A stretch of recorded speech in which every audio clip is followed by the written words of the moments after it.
Chapter 16. Robber's Bad Day. The next day rolled around, and it was as chill as it could get. No villains, no chaos, just a normal morning. I strolled through the busy streets, dressed in my loose white shirt and dark pants, black sunglasses perched on my nose to tone down my eyes. On one hand, I licked a melting ice cream cone, vanilla with a swirl of chocolate, because why not? The sun was up, people were hustling around, and I didn't have a single care in the world. Last night's chat with Mark had been straight and simple. I'd offered to hook him up with a superhero team as an apology for stretching his pajamas to death, and the kid had jumped at it, no hesitation, all wide-eyed and excited. Easy sell, I thought, smirking as I took another lick. Today would be the day Mark go with his dad, Omni-Man, training his new powers. I could picture it, Omni-Man showing him how to fly steady, barking some things in that deep voice, then landing one solid punch to Mark's chest, just like in the show. A rite of passage, Viltrumite style. Kid was probably gritting his teeth through it and gasping for some, all hyped up to be a hero. I kept walking, letting my mind wander, the ice cream dripping a little onto my fingers. As I moved through the crowd, I noticed heads turning my way, mostly girls, giggling and whispering to each other as they passed. No surprise there, Gojo's body was ridiculous. Sharp jawline, white hair catching the light, that lazy confidence. It was like I'd walked out of a magazine. Some of the girls were with their boyfriends, who didn't even try to hide their glares, veins popping in their foreheads as their girlfriends stole glances at me. I didn't react, just kept licking my ice cream, smirking to myself. Sorry, fellas, can't help it. I turned into a quieter side street, away from the main bustle, when I spotted something ahead, a bank, and not the peaceful kind. Two robbers were bolting out the front doors, black masks pulled down, duffel bags slung over their shoulders. One waved a handgun, shouting at the other, "I told you to watch the damn clock. How'd the cops get here so fast?" The second guy snapped back, "Shut up, you're the one who tripped the alarm, idiot." They were frantic, clearly pissed that their plan had gone sideways. Sirens wailed in the distance, getting louder by the second, someone had already called the police. I stopped mid-lick, ice cream dripping onto the pavement, and laughed out loud. "Oh, come on, what are the odds?" I muttered, shaking my head at the coincidence. Here I was, just trying to enjoy a snack, and these two clowns decided to rob a bank right in front of me. Their bad luck, running into me of all people. I adjusted my sunglasses, grinning as I watched them bicker like a couple of amateurs, guns shaking in their hands. Guess my day's about to get interesting. I stood there on the side street, licking my ice cream as it dripped a little, watching the two robbers stumble out of the bank.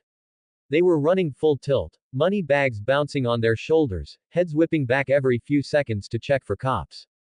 The sirens were getting closer, maybe 10 or 20 seconds away tops, but the police cars weren't in sight yet. I smirked, took one last lick, and then, poof, teleported right in front of them, casual as ever. The robbers didn't even see me coming. They were too busy looking behind them, shouting at each other, when they slammed straight into me. I'd turned off Infinity on a whim, just felt like messing with them, and their bodies hit mine like they'd run into a brick wall. They stumbled back, falling flat on their butts, the money bags slipping from their grip. A few crumpled bills fluttered into the air, drifting down the street. They groaned, rubbing their heads, then looked up at me, a guy with white hair, black sunglasses, standing there licking an ice cream cone like nothing happened. "What the hell?" one of them yelled, scrambling to his feet, his mask crooked. "You dumbass, standing in the way like that. Move or I'll blow your head off." The other one, still on the ground, yanked his gun up too, snarling, "Yeah, get outta here, shades. You're screwing us up." They were pissed, red-faced, veins popping, clearly the type to lose it over nothing. I just smirked, not even looking at them, and took another slow lick of my ice cream. That ticked them off even more. The standing one growled, aimed his gun at my chest, and pulled the trigger. The bullet shot out, fast and loud, but it didn't touch me. Infinity kicked back on, and the slug slowed to a crawl an inch from my shirt, then stopped completely, like it was stuck in midair. To them, it just looked frozen, a little metal dot hovering there. Their jaws dropped. "What the?" the shooter stammered, stepping back. "He's one of them. Some freak hero." The other one fumbled his gun, eyes wide. "Screw this, shoot him again." But before they could try, the bullet dropped to the ground with a soft clink, and I flicked my fingers. Blue flared up, and they both lifted off the pavement, flailing as they floated up, then slammed hard against the wall behind them, sticking there like bugs on flypaper. A garbage can sat a few steps away, dented and overflowing. I grinned, why not? And waved my hand. The can tipped over, spilling trash everywhere, then flew up and dumped its contents right on them. Wrappers, banana peels, coffee grounds, and some slimy things I couldn't even identify plastered their bodies. The can itself clonked them both on the head, whack, whack, and they slumped, out cold in a second from the sudden hit. I laughed, stepping back as the sirens got loud, now just around the corner.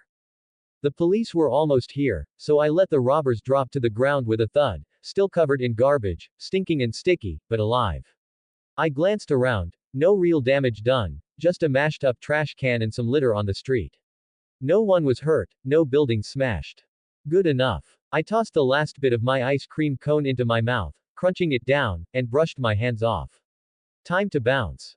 Then it hit me, I'd promised to meet Mark at a cafe today. Told him I'd introduce him to a superhero team as a makeup for his wrecked pajamas, though I hadn't said which team. He'd be stoked to meet the team, and I couldn't wait to see his face.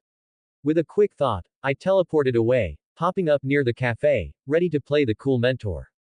Can't wait to see his and team's teen reaction to the boy, I thought, smirking as I adjusted my sunglasses. Filler chapter huh. Hey guys, please comment on how is the chapter or if there are all grammar mistakes or something anything. Preview chapter didn't get too much question or comments and it was like suddenly everyone just stopped reading this. Comment and replying is KNE way to know that people are reading this and enjoying this. And to be honest I'm not that creative paron, so drop some idea anything past this, maybe it will make story more interesting and fun. For now, I'm just writing whatever is coming into my mind. And help this fanfic to reach more reading by sending some power stones. Bye smiley face. Like it. Add to library. Kazuma Trash Creators Thoughts. 7 comments 0 vote. Chapter 17. Pajama Hero and the Surprise Drop-In. I teleported to the spot near the cafe Mark had told me about, a little place tucked on a busy street, all glass windows and warm lights. I figured I'd stroll in, grab a seat, and wait for him, licking the last of my ice cream off my fingers. But he wasn't inside. I glanced at my watch. I was a few minutes early. With how excited he'd been last night, I'd half expected him to be camped out here already, bouncing in his chair. Guess I'd misjudged that. No big deal, I didn't even need to step into the cafe, because right then, I spotted someone zooming my way through the sky. It was a kid in a makeshift superhero getup, ugly goggles slapped over his eyes, a handkerchief tied around his mouth like a mask, and some baggy old clothes and sneakers that looked like hand-me-downs. I knew who it was instantly. Mark, decked out in the goofy outfit he wore in the show when he first tried fighting crime solo. In the original story, he'd taken on some small-time crook that day and won, pretty impressive for a newbie. But I figured my showing up might have thrown that off. He was supposed to tangle with a rock-skinned guy named Titan, who'd been helping 2 robbers somewhere in the city. Without Mark there to stop them, Titan might have pulled it off this time, or would soon. Oops, I thought, smirking. Guess I messed with the timeline a little.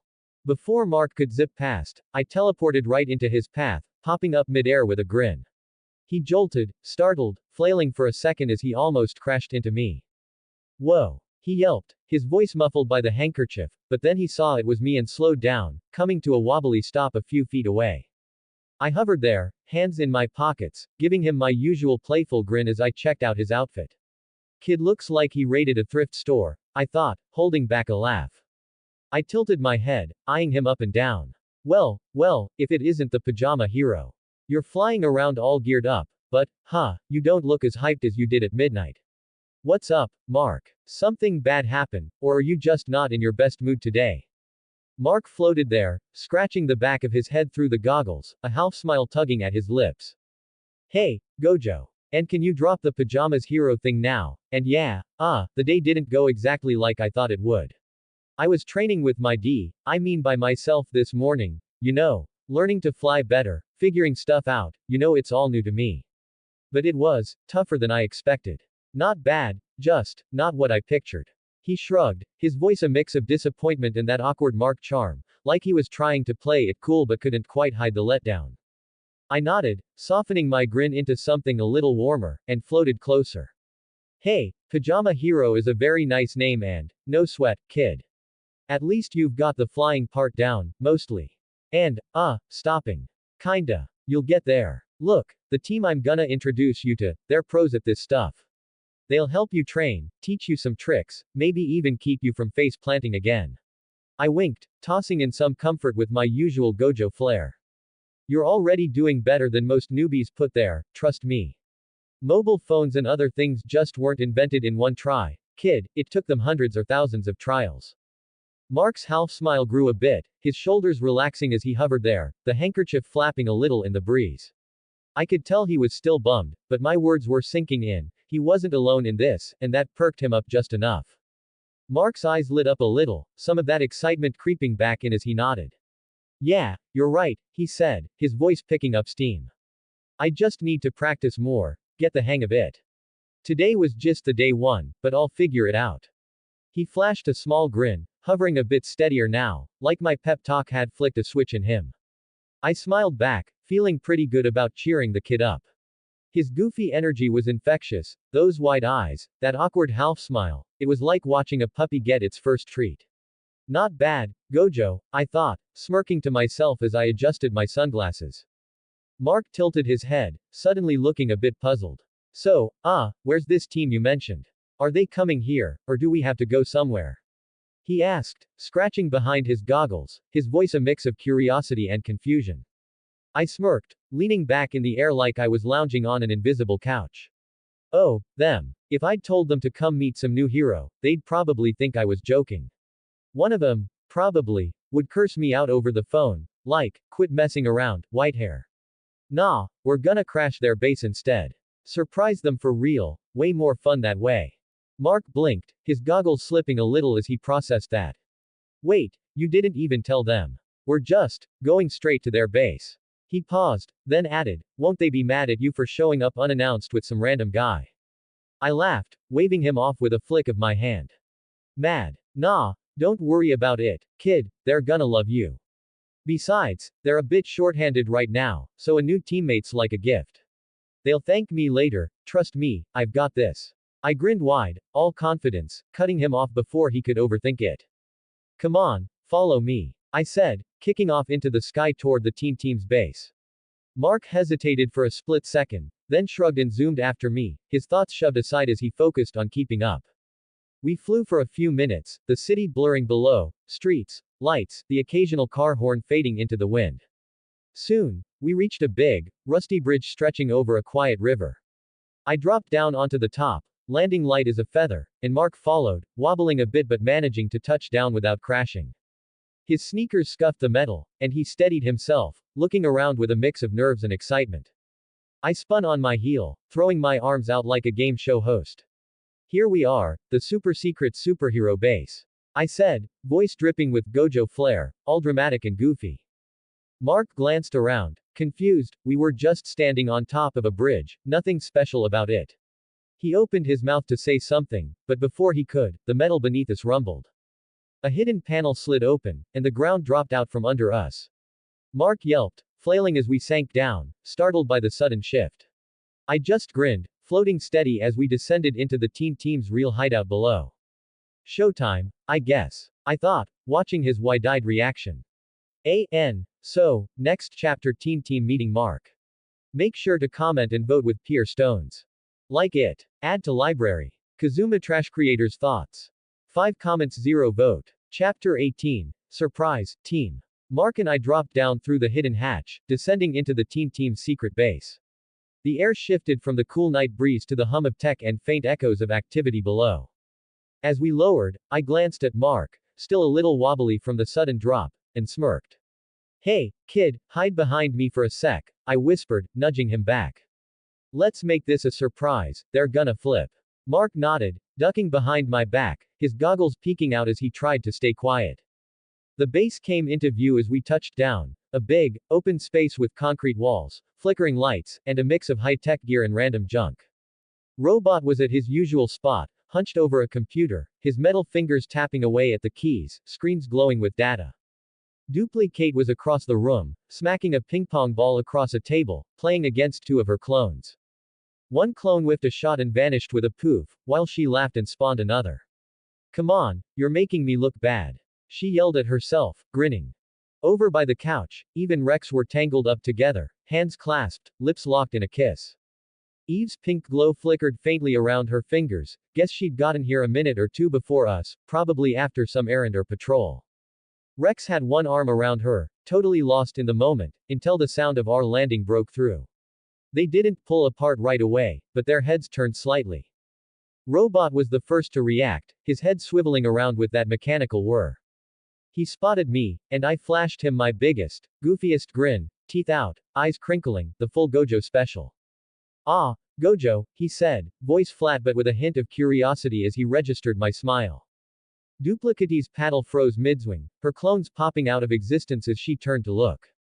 Eve and Rex finally broke their kiss, glancing over, Eve curious, Rex already smirking like he'd found fresh bait. Rex wiped his mouth with the back of his hand and laughed. Well, look who's back, the creep with the big-ass smile. What's with that face, Gojo? You trying to sell toothpaste or just flexing that pretty boy look? Newsflash, dude, we're not swooning. He leaned back on the couch, arm still around Eve, tossing me a mock glare. Eve elbowed him lightly, muttering, Rex, stop, but she was smiling too, clearly used to his jabs. Why? Why do you guys only stop me and not him? I kept grinning, my hands in the air, not missing a beat. Mark stayed tucked behind me, probably holding his breath, waiting for the big reveal. I stood there in the team's base, still grinning wide as I clapped my hands together.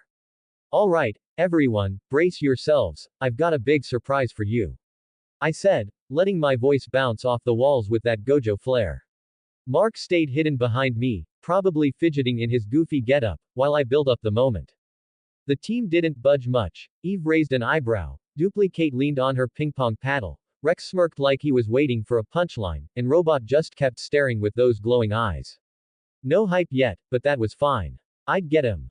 I spun around, throwing my arms out like I was revealing a grand prize, straight out of the JJK0 movie when Gojo introduced you to Tamaki, Panda, and Inamaki. Tada! Feast your eyes on this. I stepped aside with a flourish, letting Mark stumble into view.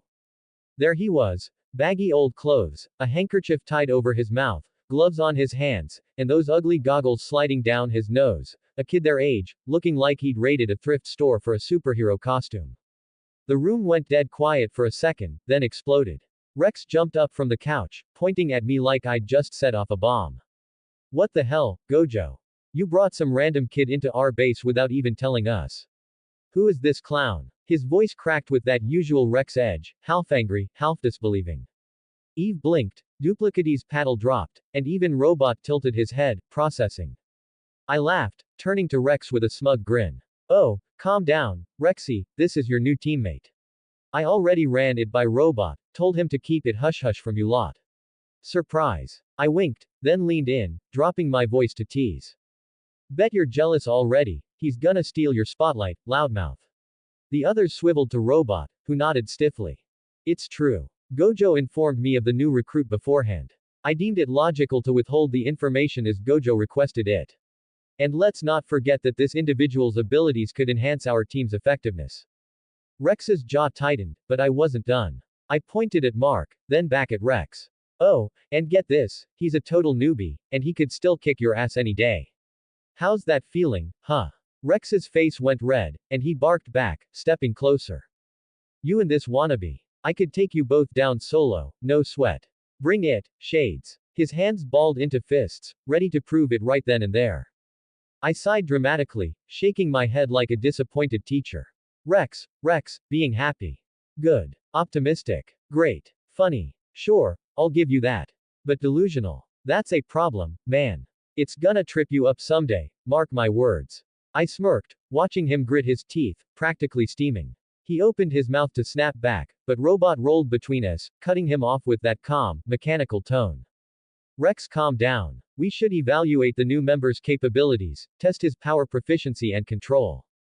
Why the hell are you telling me to calm down? I'm already calm. Maybe check your damn sensors, cuz if anyone's the problem here, it's Gojo, not me.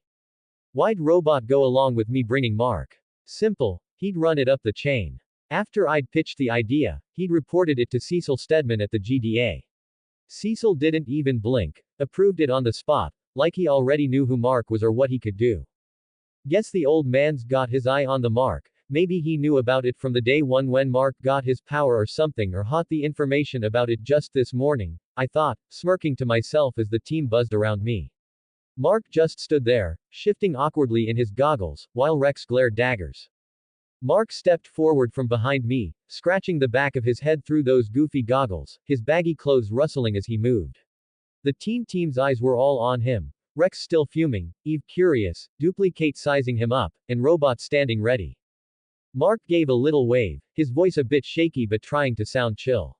Hey, everyone, I'm new to this whole thing. I haven't really thought of a hero name yet, so, you can just call me whatever you like for now.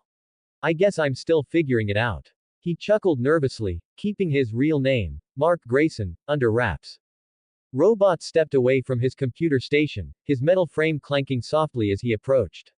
His glowing eyes locked onto Mark, and he tilted his head slightly, like he was scanning him. Greetings, new recruit, he said, his voice smooth but with that odd, clipped rhythm he always had. Not quite robotic, but not fully human either, just how he rolled in the show. I'm Robot, tactical coordinator for this team. Welcome to our team base. Allow me to introduce the others by their operational designations. He turned, gesturing to each member one by one. This is Adam Eve, energy manipulation and molecular restructuring. Highly versatile in combat and support. Eve gave a small nod, her arms crossed, still watching Mark closely. Next, Duplicate, self-replication specialist. She generates expendable duplicates for strategic advantage. Duplicate grinned, leaning on the ping-pong table. Hey, new guy. Hope you're tougher than you look. Robot continued, pointing to Rex, who was still glaring from the couch. And this is Rex Splode, explosive projectile generation. Effective, if occasionally impulsive. Rex snorted, kicking his feet up. Yeah, whatever, tin can. Impulsive, my ass, I get stuff done. Robot ignored him, turning back to Mark. We function as a unit to address threats beyond standard capacity. Your presence here suggests potential. I look forward to assessing your capabilities. Mark smiled as he knew these people already from the internet, taking it all in, his goggles slipping a little as he tried to keep up his excitement, which he didn't feel today in the morning after his training with his dad. I stood back, a small smile on my face, and hands in my pants pockets. After this is gonna be time skipped to the finale of episode 1. Like it. Add to library. Kazuma Trash Creators Thoughts. 3 comments 0 vote. Chapter 19. Sometimes use brains too. 4 days had zipped by since Mark joined the team, and things were falling into place for him, just like in the original Invincible series. After some late-night chats and training sessions with his dad, Omni-Man, he'd settled on his hero name, Invincible.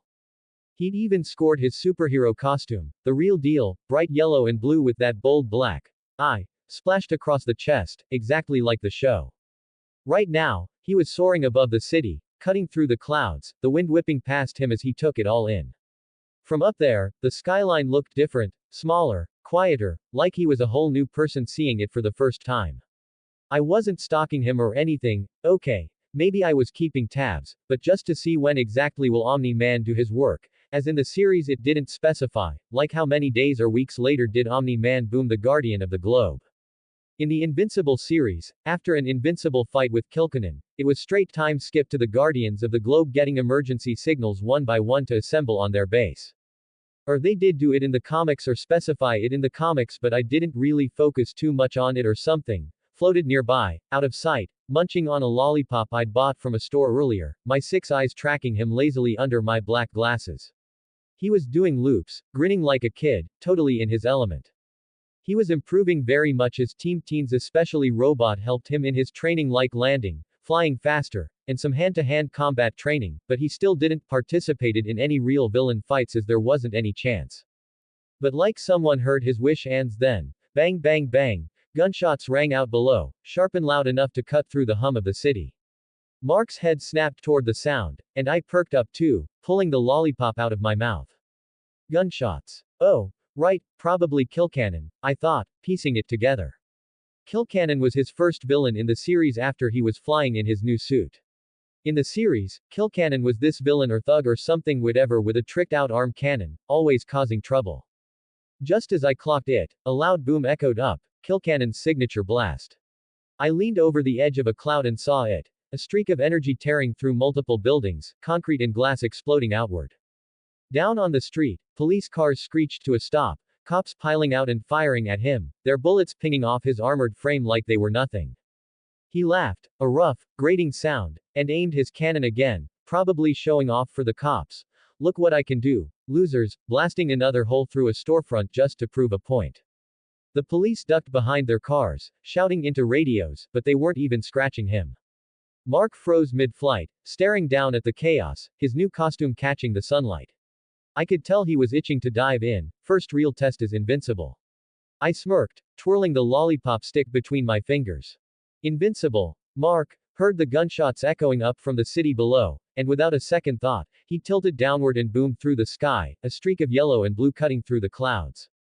His new costume fluttered as he zeroed in on the noise, moving fast, 10, maybe 20 seconds tops, before he reached the spot where Kilcannon was wreaking havoc. The guy was still down there, arm cannon smoking, laughing like a maniac as police bullets bounced off him uselessly. Mark didn't hesitate or strategize, he just dove in, rookie instincts kicking in, and swung a fist right at Kilcannon's ugly mug. The punch connected with a loud crack, and the impact sent Kilcannon flying, straight through the nearest building. Brick and glass exploded outward as he smashed a jagged hole in the wall, tumbling through desks and drywall before skidding to a stop in a cloud of dust on the other side. The cops flinched, ducking behind their cars as debris rained down, and a few pedestrians screamed, scattering from the scene. Mark hovered there, fists clenched, breathing hard, looking half-shocked at what he'd just done. I was now standing on the side road but far away from the actual fight, lollipop still in hand, watching the whole thing unfold with a raised eyebrow. Yup, there it is, I thought, sucking on the candy. I'd seen it 100 of times in the series, heroes jumping into fights without a plan, letting villains trash stuff first or using them like wrecking balls. Punch, slam, crash, buildings take the hit, streets get torn up, and the collateral damage racks up like it's a contest. Mark's first move is invincible. Same deal. One punch, one hole in a building, and probably a hefty repair bill. He could have done that very simply, like just destroying the hand cannon Kilcannon has on his hand with his strength, which would be as simple as crushing some ant, but he's gotta punch him for the heck of it, I mused, smirking as I twirled the lollipop stick. Kilcannon groaned in the rubble, already stirring, and I figured round 2 was about to start. Invincible didn't stop with that first punch. He kept going, hammering Kilcannon with a flurry of blows, each one landing with a thud that echoed down the street. His fists flew, and Kilcannon's body became a battering ram, crashing through parked cars, smashing them into crumpled heaps, and plowing into a fire hydrant that ripped free, spraying water everywhere. Another punch sent him skidding across the pavement, tearing up asphalt and slamming into a storefront, shattering the glass and bending the metal frame. Property damage piled up fast, cars totaled, windows gone, water gushing, and Mark didn't even pause to think about yanking that cannon off Kilcannon's arm. He just kept swinging, rookie adrenaline in full gear. After a wild minute of this, Mark had punched Kilcannon a full kilometer from where the police were, leaving a trail of wrecked streets behind them. Kilcannon sprawled in the dirt, battered but still conscious, coughing as he pushed himself up on one elbow. His armor was scratched, his face smeared with grime, but he wasn't out yet. Who the hell are you? He rasped, glaring up at Mark. Invincible hovered above him, chest heaving, fists still clenched. He pointed down, voice steady despite the mess. You might as well give up. I'm invincible. I watched the whole thing from a few hundred meters away, standing with my lollipop dangling from my mouth, staring at them like they were a couple of idiots. Really? I thought, popping the candy out to sigh. Mark had punched this guy a kilometer, through buildings and cars, and Kilcannon was still awake, just scratched up and dirty. The collateral damage was insane, and all for what? A thug who wouldn't quit. He got power and a lot of it with his Viltrumite DNA, but no brain yet, I mused, shaking my head. I teleported down to the sidewalk near them, hands in my pockets, and called out, really, man. You punched him from a kilometer away to here. Maybe use your brain a little next time and just wreck his hand cannon instead of half the city. Mark turned, startled, his goggles slipping as he registered me. Before he could argue, I smirked and raised 2 fingers. Watch this, reversed cursed technique. Red.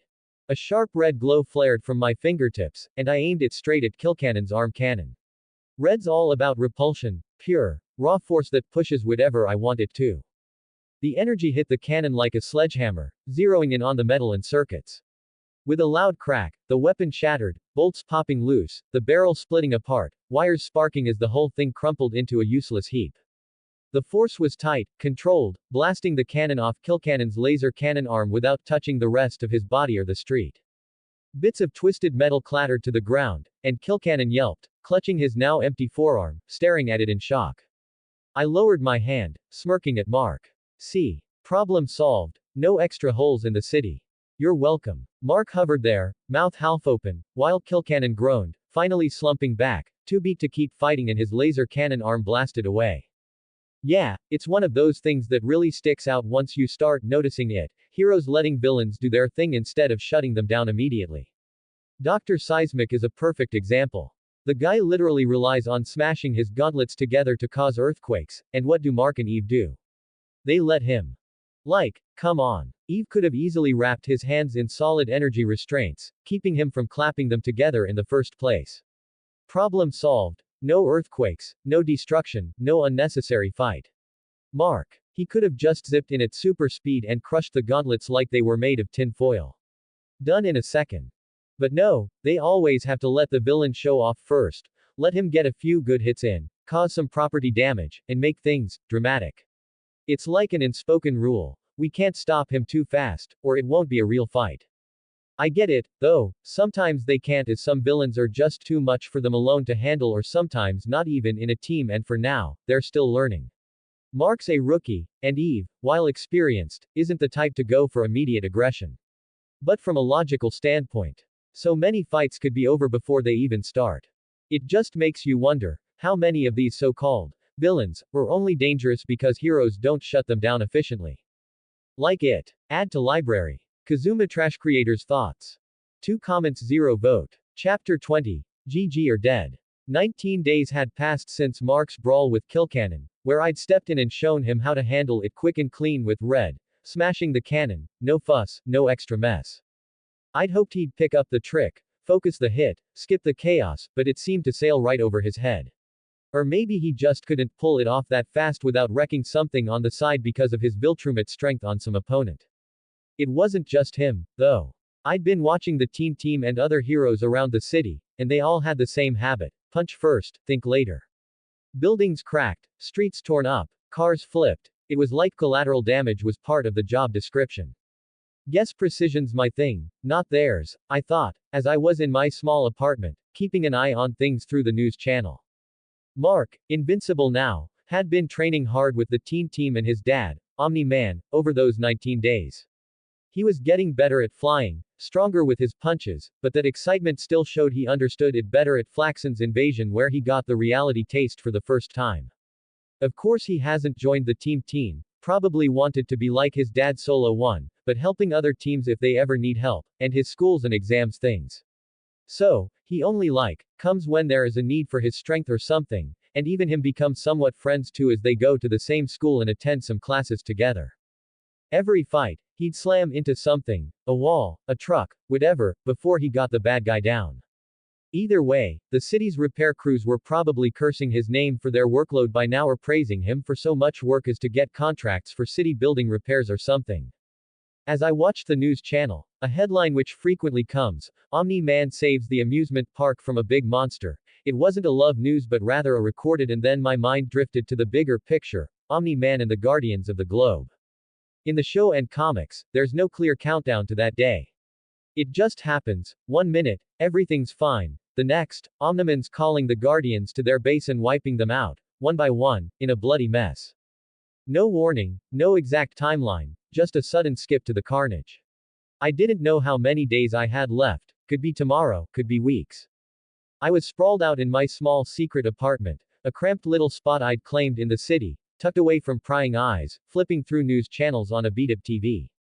The screen flickered between weather reports and some talking head droning about a new hero sighting, but nothing caught my interest. I was halfway through a bag of gummies, tossing one in my mouth, when my phone buzzed. A message from Robot popped up. Come to the base. No details, no explanation, just that. I frowned, chewing slowly. I'd watched the show, read the comics, but this didn't ring any bells. Probably some cutscene or behind-the-scenes moment that didn't make the final edit. Weird, I thought, tossing the remote aside. With a sigh, I stood up, stretched, and muttered, fine, fine, let's see what's up. No point dragging my feet. I teleported straight to the Teen Team's base, popping into existence with a faint whoosh. The place was quiet when I arrived, just Robot standing there, hands clasped behind his back like some military commander waiting for his troops. His glowing eyes flicked to me, but he didn't say anything yet. I could tell the others weren't here, Eve, Rex, Duplicate and Mark, all still on their way. Shrugging, I flopped onto the worn-out couch in the corner, legs kicked up, arms behind my head. So, what's the big news, Robot? I asked, grinning lazily. You drag me out of my candy binge for something juicy, or what? Robot turned his head slightly, his voice calm and even, like always. Please wait a few minutes, Gojo. It will be better if everyone hears this together. No hints, no rush, just that steady, clipped tone he always used, not quite robotic but close enough. I rolled my eyes, sinking deeper into the couch. Great, suspense is it. My favorite, I muttered, popping another gummy from my pocket into my mouth. Whatever it was, it'd better be good. I wasn't in the mood for boring. After lounging on the couch for about 10 or 20 minutes, tossing some gummies into my mouth which were in my pants pocket and half watching the ceiling, the base's entrance finally hissed open. Rex, Adam Eve, and Duplicate walked in together, their voices overlapping, Rex griping about something, Eve shushing him, Duplicate laughing. I glanced over, expecting to see Mark trailing behind in his invincible getup, but he wasn't there. Robot straightened up as they approached, ready to start, but I held up a hand, cutting him off before he could speak. Hang on, Robot, where's Invincible? Shouldn't he be here for this? Robot turned his head toward me, his glowing green eyes steady. Invincible is unavailable. He had some personal family matters and could not attend. His tone was flat, no judgment, just fact. I sat straight back, as my brain clicked into gear. Family matters, huh? 19 days since Killcannon, and now this. My gut told me it was the day. Omni-Man's big move. I didn't know the exact timing from the show, but the pieces fit too well for this situation. Robot didn't wait for me to say more. He stepped forward, facing the team. Rex slouched against a table, Eve standing close to him, Duplicate fidgeting with her hands. Attention, Robot began, his voice even but carrying weight. I have received critical information from the Global Defense Agency. The Guardians of the Globe have been killed. Omni-Man is the sole survivor, severely injured, and is currently receiving treatment at a GDA medical facility. The room went dead silent, like someone had sucked the air out. I stayed quiet, popping another gummy in my mouth, my face blank. I'd seen this coming, knew Omni-Man would slaughter the Guardians eventually, but I hadn't pegged it for today. I'd been flipping channels, thinking about it just hours ago, and now here it was. The timing threw me, but I didn't let it show. Rex, though, snapped first. Bullshit. He shouted, slamming a fist on the table. No way. Earth's strongest heroes, gone. You're telling me they're all dead. That's impossible. Duplicate's eyes were wide, her voice shaky. Killed. All of them. I can't even. If this is true, what happens now? What do we do? She hugged herself, like she was trying to hold it together. Eve, usually the calm one, looked pale, her hands trembling slightly. How? She asked, her voice quiet but thick with dread. How did this happen, Robot? Robot didn't flinch, his tone steady as ever. Their bodies were discovered at the Guardians' headquarters. Evidence indicates a brutal and powerful attack, consistent with extreme force and precision. Omni-Man was found among them, critically wounded but alive. The GDA is investigating. Rex paced, fuming. This doesn't add up. How does something take out the whole team? Red Rush, Immortal, War Woman, and Omni-Man's the only one left. There's gotta be a mistake. Someone screwed up the report. He kicked a chair, sending it skidding. Duplicate shook her head, still processing. If it's not a mistake, then what? Eve gripped Rex's arm somewhat tight, but her eyes stayed on Robot. Who could even do this? She murmured, almost to herself. I sat straight on the couch, silent, letting others speak as they said whatever they had on their mind. I knew the truth. Omni-Man wasn't some wounded survivor. He'd done it himself, torn through his teammates like paper. Right now, he was probably lying in a GDA med bay, playing the part, bandages wrapped around some injuries he suffered from Guardians of the Globe while Mark, his son and Debbie, his wife sat by his side, worried sick. Cecil would be there too, sharp as ever, piecing it together, maybe suspecting Omni-Man already, tossing around theories that sounded crazy but weren't far off. Just as I had said, I'm not that creative person, so the story will follow the plot as Gojo would change something like some deaths, dealing with some monsters, becoming a member of the GG and the two someone far more capable, who completely handle any problem, monster or villain faster with not so much damage or no damage at all. As Gojo is a arrogant, self-centric egoistic person, Black Samson wouldn't like him too much or many other people. Gojo would clear villain and monster threat too fast and that too alone sometimes, which will incite some problems from the team as they will raise that he doesn't do it in team or whatever. But I will follow mostly the plot of the show, and maybe just maybe change something if I think it is good. Well, comment and send some stones if you like this chapter. Like it. Add to library. Kazuma Trash Creators Thoughts. 11 comments 0 vote. Chapter 21. Gojo is the main suspect. Did someone said, Gojo being the main suspect would be funny, well here it is. Comma. Before Cecil gave Robot the information about Guardians of the Globe massacre news, and Robot told his team. The scene inside the Guardians of the Globe headquarters was a nightmare frozen in time. The lights flickered ominously overhead, casting jagged shadows across the blood-slicked floor. The air hung heavy, thick with the sharp, metallic tang of blood and the faint crackle of broken tech. Cecil Stedman stepped through the entrance, his GDA team fanning out behind him, their boots stepping on someone's eye and blood puddle. What greeted them wasn't just a crime scene, it was a massacre, a brutal end to Earth's mightiest protectors at that.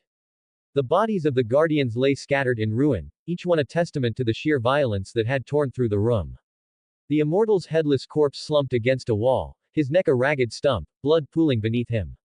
War Woman's massive frame was crumpled nearby, her skull caved in, one arm twisted at an impossible angle.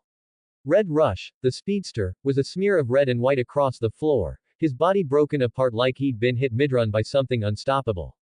Darkwing dangled from the ceiling, his grappling line tangled around his snapped neck. Green Ghost's translucent form had solidified in death, her torso split open, guts spilling out. Martian Man's tentacles lay severed around him, his bulbous head crushed flat like a paper. Aquarius, the aquatic hero, was a mangled heap, his trident snapped in two beside him, water mixing with blood in a grotesque puddle. The room itself told a story of overwhelming force. The floor was smeared with crimson streaks, cracked in places where something, or someone, had hit with devastating power. Deep fissures spider-webbed up the walls, chunks of concrete hanging loose, and the reinforced steel beams overhead were bent like cheap wire. At the center of it all lay Omni-Man, barely clinging to life. His Viltrumite body, usually a fortress of invulnerability, was a wreck, pushed past limits Cecil didn't think possible. Fractured ribs jutted through his torn skin, sharp and jagged, glistening wetly under the flickering lights. Deep lacerations crisscrossed his torso, almost surgical in their precision, as if carved by something deliberate and unrelenting.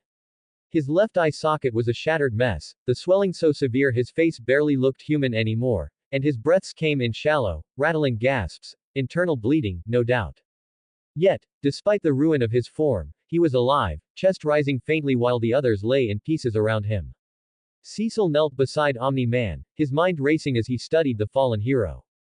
If someone else did this, who the hell's strong enough to nearly kill a Viltrumite? The question gnawed at him, but another followed fast. And why leave him, only him, alive? He waved over the emergency medics, barking, stabilize him, now, get him to the GDA facility. Move. The team rushed in, hooking up portable machines, staunching the bleeding as best they could while Cecil stood, scanning the room again. Something wasn't right. This wasn't a random slaughter, it was a fight, a brutal, calculated clash. The destruction screamed multiple impacts, fists or bodies slamming into walls, floors buckling under force, blood sprayed in arcs like a battle had raged. Cecil's gut twisted. Omni-Man's wounds were too perfect, too severe for a lone survivor caught off guard. Was he fighting them? Or something else? He clenched his jaw, watching the medics hoist Omni-Man onto a stretcher, the Viltrumites' ragged breathing the only sound cutting through the silence. Whatever had happened here, Cecil knew one thing. The truth was buried under this bloodbath, and he'd dig it out, no matter what it took. His sharp eyes darting between the broken bodies and the flickering lights above.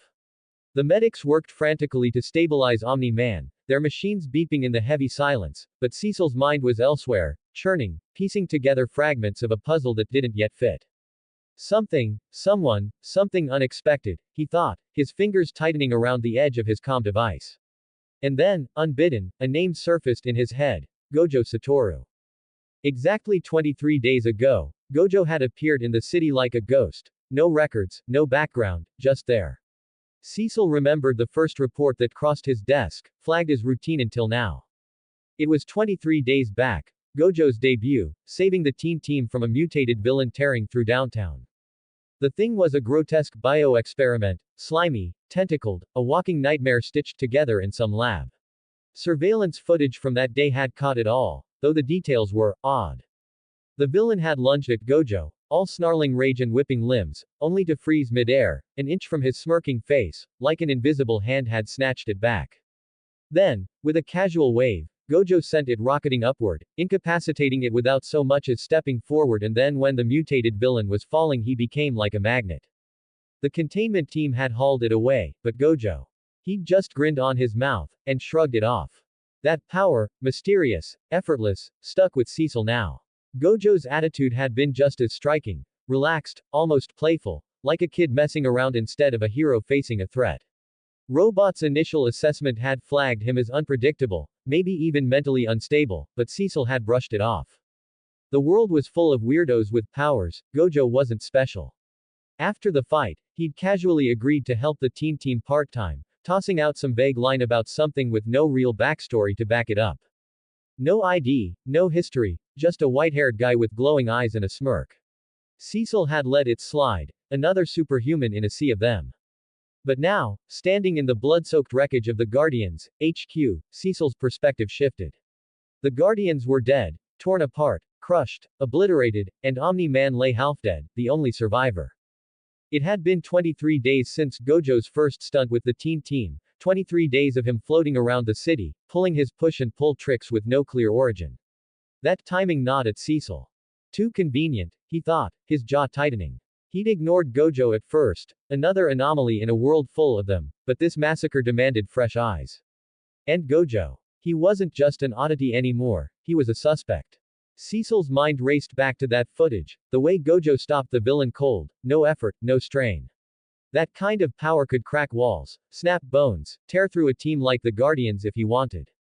No one knew where he'd come from or what he was really capable of, just that he could do things no one else could, and he did it with a grin. If he's got that kind of strength, Cecil's thoughts trailed off as he glanced at Omni-Man's broken form, ribs jutting out, face a swollen ruin. Could he take down a Viltrumite? Leave him alive to sell the story? It didn't add up yet, not fully, but the pieces were there, taunting him. Gojo wasn't just a part-time hero anymore, he was a wildcard, and Cecil didn't like wildcards in a game this bloody. He'd dig deeper, starting now. Donald came and reported. No surveillance footage to explain it, the feeds mysteriously cut off before this carnage began. No visuals, no witnesses, just the aftermath. Cecil's eyes narrowed as he took it in. Shouldn't you start with some good news, Donald?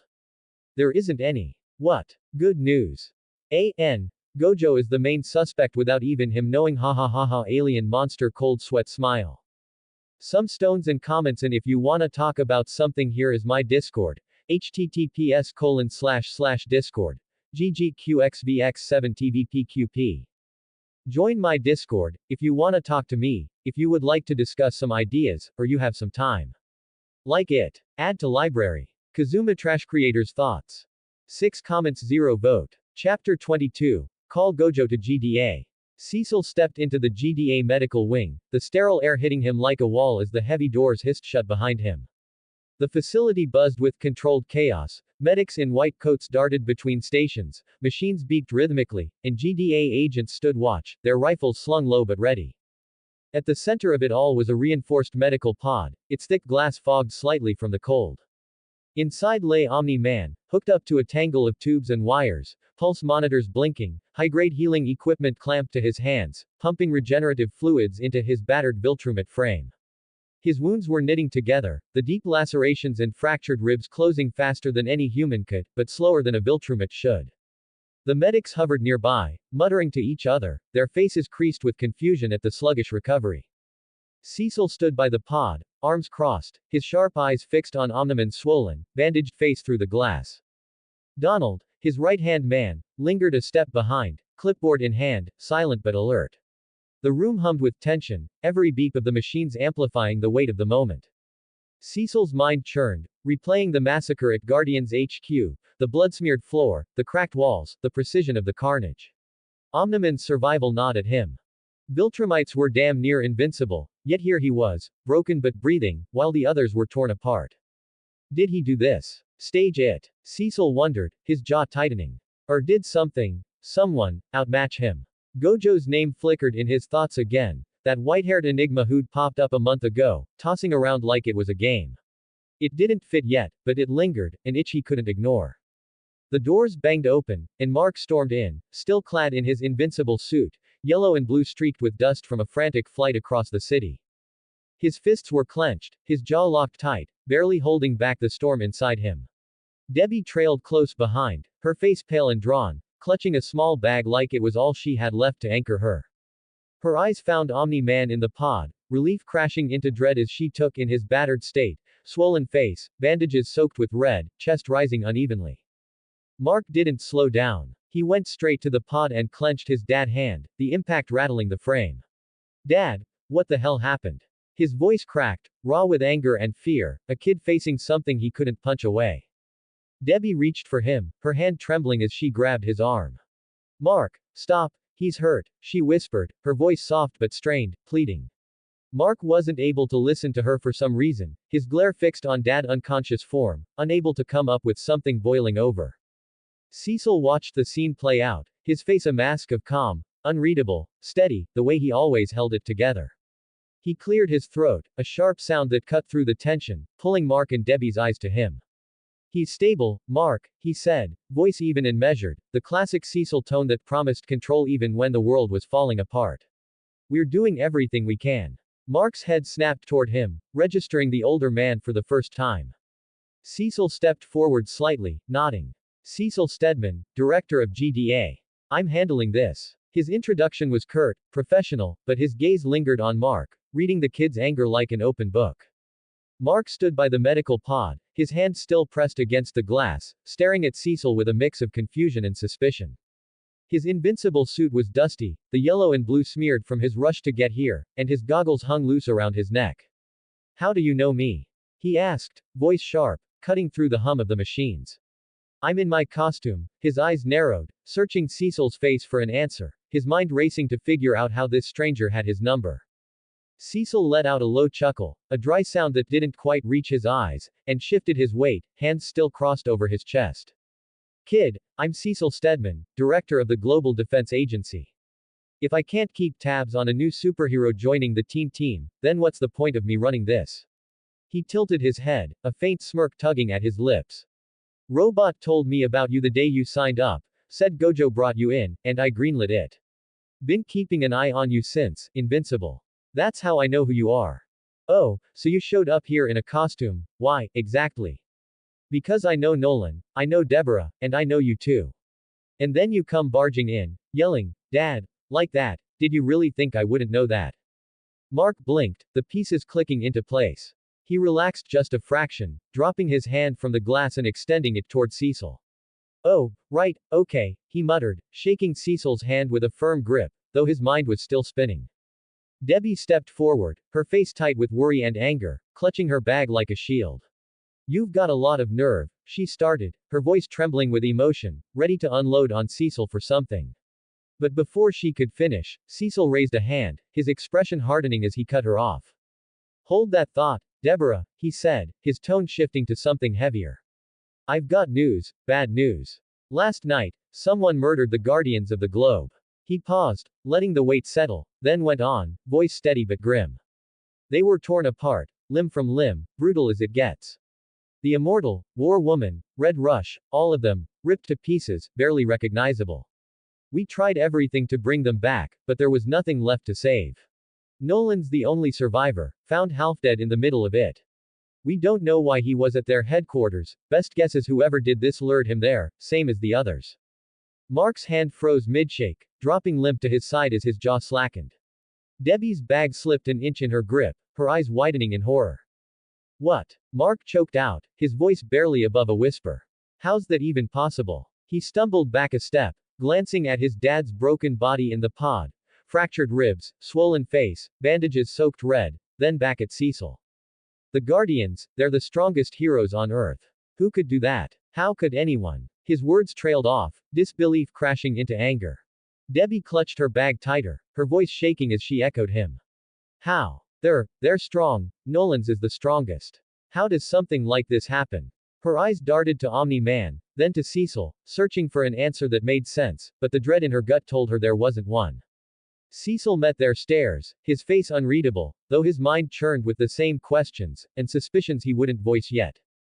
Gojo's sudden appearance. Omni-Man being the only one alive. Something else. Something is wrong, definitely wrong. He didn't know.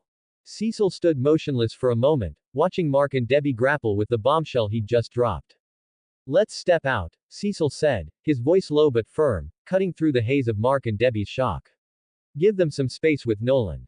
He turned on his heel, the soles of his shoes clicking against the sterile floor as he headed for the exit, Donald falling in step behind him. Mark didn't look up, his gaze locked on his father's swollen, bandaged face, while Debbie sank into a chair beside the pod, her breath hitching. The doors slid shut behind Cecil and Donald with a soft hiss, sealing the family in their private storm. Out in the corridor, the buzz of the medical wing faded to a muffled hum. Cecil stopped, hands slipping into his pockets as he stared down the hall, his sharp eyes narrowing. Donald adjusted his clipboard, waiting for orders, his expression as stoic as ever. Donald, Cecil started, his tone clipped, get Gojo here. Call him direct if you can, or tell Robot to drag him to the GDA.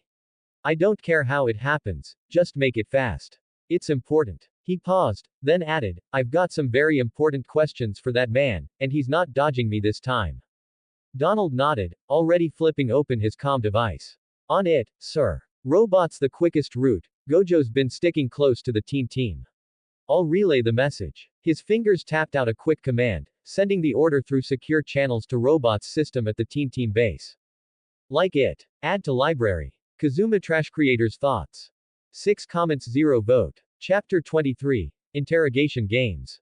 Gojo lounged in a stark, sterile room within a heavily secured GDA facility, his legs kicked up on a metal table, hands behind his head.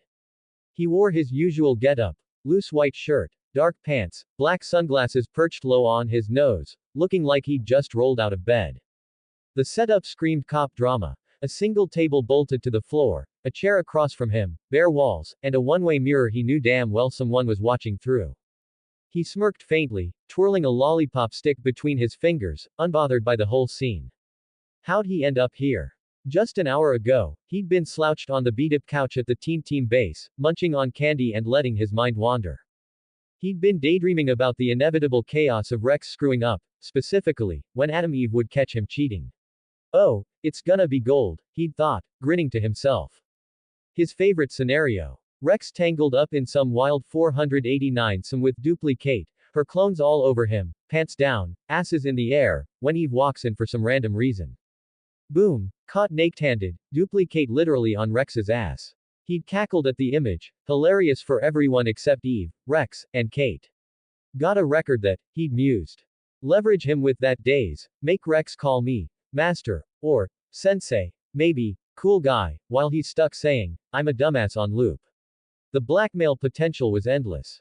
But mid-fantasy, Robot had rolled up, his glowing eyes cutting through Gojo's scheming. Gojo Satoru, he'd said, voice steady, Cecil just has issued an immediate call for you. Director Cecil Stedman requests your presence at their facility as soon as possible. Gojo had blinked, popping the lollipop out of his mouth. What, now? For what? Robot hadn't elaborated, just stared, waiting. Gojo had sighed, figuring it was about the Guardians of the Globe mess. Maybe they need my help piecing it together, he'd thought, teleporting straight to the GDA with a shrug. Something about the murders, whatever, guess I'm useful. Now, sitting in this interrogation box, reality hit different. He'd figured the plot wrong, way wrong. In the show, Cecil zeroes in on Omni-Man quick, or at least some shadowy unknown attacker. Gojo had assumed he'd be a bystander, maybe a helper if they asked nice. But this. Me, the main suspect. He leaned back, chuckling under his breath as the pieces clicked. Cecil's got no footage, Omni-Man's half dead, and I'm the new guy with freaky unknown powers who showed a few weeks ago before all this happened. Shit, I didn't see that coming. He'd been in the city a month, tossing around red and blue like it was nothing, and now it'd landed him here. Guess my vibe too is suspicious for him, he thought, a sight on his face as he stared at the unknown. Gojo sat there, legs still kicked up on the table, twirling the toothpick as his thoughts bounced around. The door to the interrogation room creaked open, snapping him out of it. He glanced up, expecting Donald or some GDA grunt, but in walked Cecil Stedman himself, sharp suit, gray hair, face like stone. No backup, just the director, carrying the weight of authority in every step. Cecil pulled out the chair across from Gojo, sat down, and folded his hands on the table, his eyes locking onto Gojo's sunglasses with a stare that could cut steel. Do you know why you were called here? Cecil asked, voice low and deliberate, testing the waters. Gojo shrugged, leaning back with a lazy grin. Nope, man, I don't know. I'm not some prophet or future seer. You tell me. He popped the toothpick back in his mouth, rolling it around like he didn't have a care in the world. Cecil didn't flinch. Last night, the Guardians of the Globe were murdered. Brutally. Torn apart, left in pieces. His tone stayed flat, but the words landed heavy, watching for any crack in Gojo's facade. Gojo slid his black sunglasses up from the bridge of his nose, settling them over his eyes with a casual flick. Yeah, Robot already filled me in, told the whole team too. Invincible wasn't there, though. So, what's this got to do with me? He tilted his head, smirking faintly, like he was just humoring the guy. Cecil leaned forward, cutting straight to it. You're the main suspect, Gojo. He let that sink in, then kept going, voice sharp. You showed up out of nowhere exactly 23 days ago, no records, no trace. Then there's your powers, gravity tricks, push and pull, what you call red and blue, in Robot's reports. And that shield around you, infinity. Strong enough to stop anything, maybe strong enough to do this. He tapped the table, emphasizing the massacre without breaking eye contact. Gojo's smirk dropped, and he sat up straighter, pulling the toothpick out with a soft pop. Whoa, hold up, I didn't do it. Hell, you're saying I did it. I don't even know where their base is. I'm not some hacker who can tap a few keys and pull up their address. And brutal. Look, I'm not saying much, but if I'd done it, it wouldn't be some messy bloodbath, I'd go for clean, crippling shots. Knock him out, not tear him up. He waved a hand, dismissing the idea like it was absurd. Cecil's eyes narrowed. So you're saying you could have killed them all if you'd wanted to? Gojo's face shifted into that dumb, exaggerated expression he pulled sometimes, mouth slack, eyebrows raised, like he'd just heard the stupidest thing ever. Oh, come on, man, I see what you're doing, twisting my words, trying to trip me up into confessing something I didn't do. Nice try. And if we're talking about my sudden appearance, 23 days ago. Tons of stuff happened then. I saved the team, sure, babies got born somewhere, Invincible got his powers that same day. I mean, 23 days ago was a busy time. You gonna suspect every newborn too. He grinned, leaning back again, tossing the toothpick onto the table with a clatter. So tell me guys, how was the chapter and which POV do you prefer, first POV or third POV? Chapter 24. Flaxens. Gojo sat slouched in the GDA interrogation room, sunglasses low on his nose, tossing quips back at Cecil like it was a game. The Stark lights buzzed overhead, and the one-way mirror reflected his smirk as Cecil pressed him about the Guardians' massacre. Meanwhile, miles away at the team base, the mood was tense. Rex paced, Eve fidgeted with her hands, and Duplicate leaned against the ping-pong table, all waiting for something to break the silence since Robot's bombshell about the Guardians. Then Robot's head snapped up, his glowing eyes flickering as a new alert came through his system. AHHEM, he said, voice cutting through the room, I think we have to go, immediately. A dimensional portal has opened in the city center. Unknown alien entities are emerging, hostile and in massive numbers. We must respond immediately to maintain the casualties to absolutely minimum. Back at the GDA facility, 10 minutes into the interrogation, Cecil was still fishing for cracks in Gojo's story, no dice so far. Gojo leaned back, twirling that damn lollipop stick, denying everything with that smug grin. The door suddenly burst open, and Donald strode in, clipboard clutched tight, his face tight with urgency. Cecil's head whipped around, a flash of annoyance crossing his usually stone-cold features. He'd been getting nowhere with Gojo, and this interruption wasn't helping. Donald, he said, voice sharp, this better be damn important for you to barge in here like this. Donald didn't flinch, stepping forward with a quick nod. It is, sir. We just got word from intelligence, there's an alien invasion downtown. A dimensional portal spitting out hostiles, and they're pouring in fast. The team's on it, but they're getting overwhelmed. Numbers are too high, they can't keep up. His words came fast, clipped, the gravity sinking in as he glanced between Cecil and Gojo. Cecil's jaw tightened, his eyes flicking to Gojo, who'd perked up slightly, eyebrows raised behind his sunglasses. Aliens, huh? Gojo thought, smirking faintly, but he stayed quiet, letting the scene play out. Cecil rubbed a hand over his face, the interrogation sidelined for now. The Guardians were dead, Omni-Man was down, and now this, a city under siege and a team stretched thin. Perfect timing, he thought bitterly, already calculating his next move. Cecil stood in the interrogation room, the hum of the GDA facility buzzing faintly around him as Donald delivered the news. His eyes narrowed, processing the chaos unfolding downtown. Who's on it? He asked, voice tight, demanding clarity. Donald shifted his clipboard, glancing at the latest intel. Team Teens there, Rex Splode, Adam Eve, Duplicate, and Robot. Invincible's with them too, but, he hesitated, then added, he's likely in shock. First time seeing real casualties, from what we're picking up. The aliens or relentless numbers are piling up fast. Cecil rubbed the bridge of his nose, a sharp sigh escaping as the weight of it all settled in. The Guardians gone, Omni-Man down, and now an alien invasion tearing through the city with a rattled kid in the mix. He dropped his hand and turned to Gojo, who lounged across the table, white hair tousled, sunglasses low, smirking like he was watching a sitcom instead of sitting in an interrogation room. Does he not even act like he is scared or something? For fuck's sake, he is in GDA, Cecil thought, irritation flickering behind his calm mask. We'll continue this later, he said, voice flat, then straightened up. Step up. He fixed Gojo with a hard stare, shifting the tone to an order. Go help your part-time job, the team. Deal with this invasion. We'll pick up where we left off after. Gojo snickered, pulling the toothpick from his mouth with a theatrical scene. Really? First you're pinning me as the big bad suspect, and now you're sending me to play hero with the team against some alien invasion. That's a plot twist, man. His grin widened, all teeth and mischief, like he was enjoying the absurdity. Cecil's lips twitched, just a hint of a snicker he didn't let show. You'd have gone there anyway, even if I hadn't said a word, he shot back, voice dry but direct. I'm just cutting through the bullshit, like always. He turned away, nodding to Donald to follow, already mentally shifting gears to coordinate the GDA's response. Gojo watched him go, still smirking, then stood up, stretching like he'd just woken from a nap.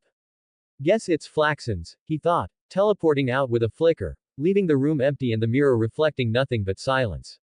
The GDA, Global Defense Agency, lived up to its name with cutting-edge tech, an arsenal built to handle the wildest threats Earth could throw at them. One of their standout tricks was disruptor technology, a system designed to scramble teleportation signals.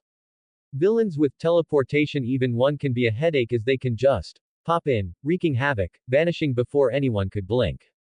The GDA countered that with disruptors embedded in their facilities, invisible fields that messed with their teleportation, locking down anyone trying to teleport except Cecil.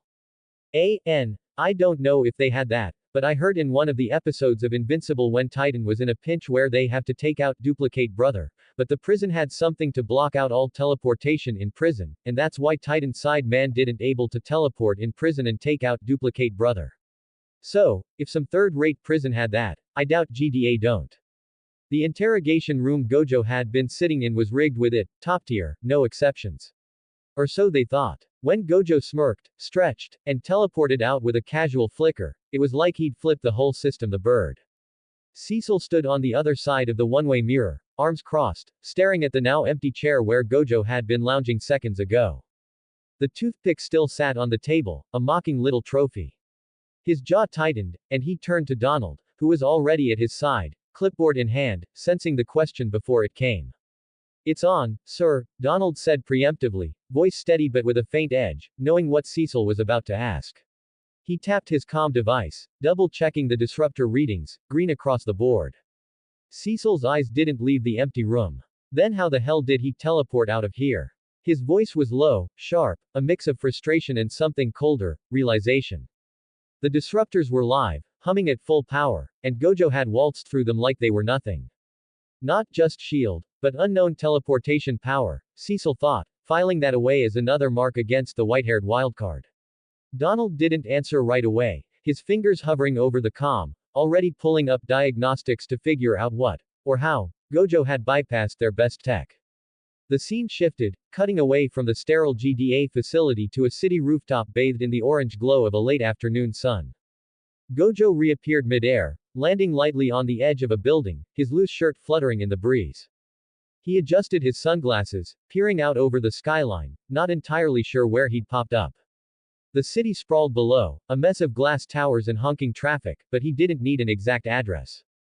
Screams, sharp, panicked, cut through the air, mingling with the distant boom of something heavy hitting the ground.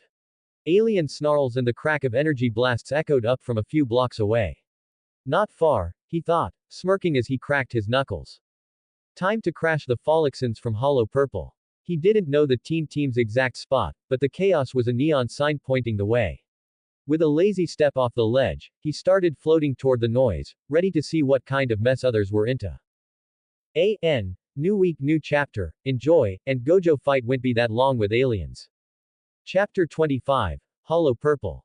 Gojo floated high above the chaotic city streets, the distant wails of sirens and alien snarls filling his ears. He reached up and slid his black sunglasses off, tucking them into the collar of his loose white shirt. His 6 eyes blew across his face, scanning the mess below with razor-sharp clarity. He'd pinpointed the Flaxons instantly, those green, ugly aliens spilling out of shimmering portals like ants from a kicked nest. With a quick thought, he teleported, popping into the sky right above them, hovering with his hands in his pockets. The Flaxons spotted him fast, their bulbous heads swiveling, weapons jerking up, and they let loose. Laser guns spat beams of light, mechs roared with heavy blasts, but none of it got close.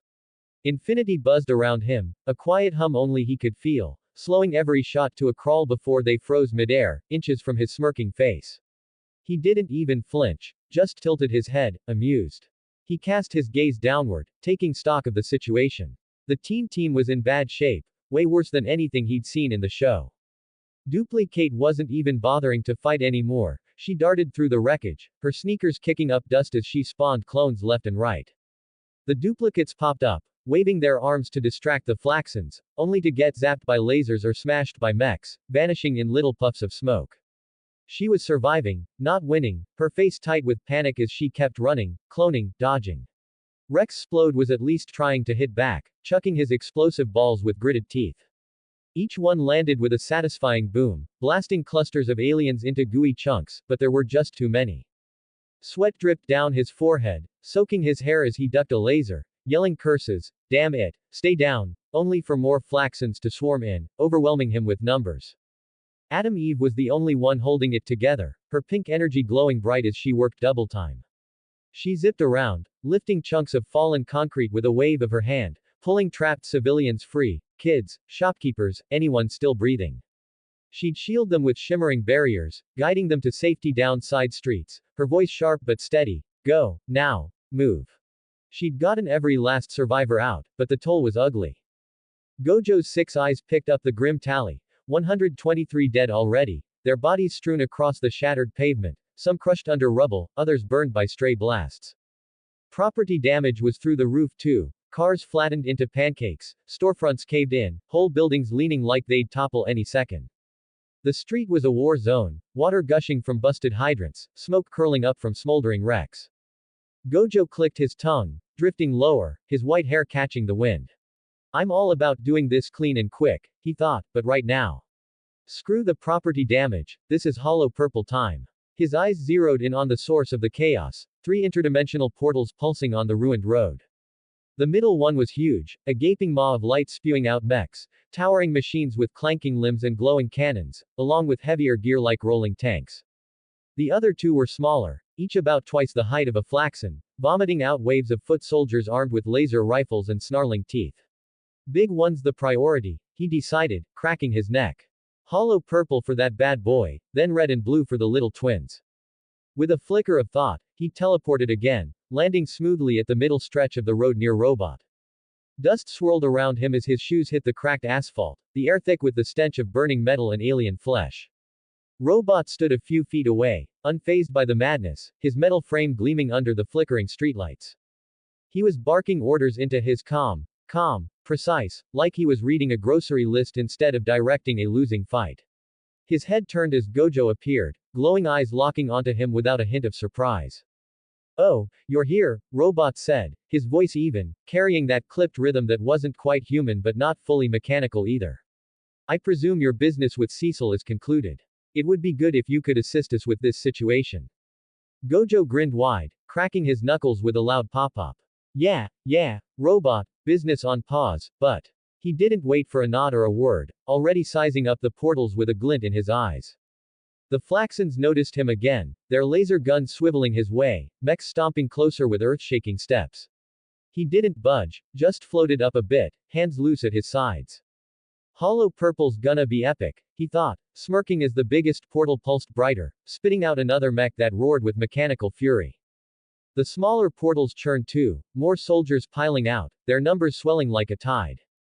The scene around him was grim. Duplicity's latest clone got skewered by a laser, popping out of existence as she ducked behind a wrecked car, panting hard.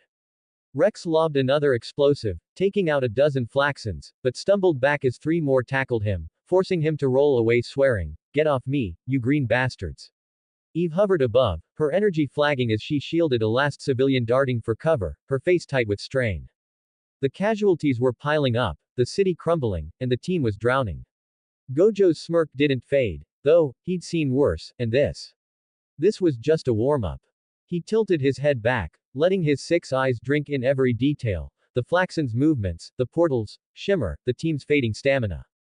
The Flaxons fired again, lasers streaking toward him, but Infinity brushed them off like flies.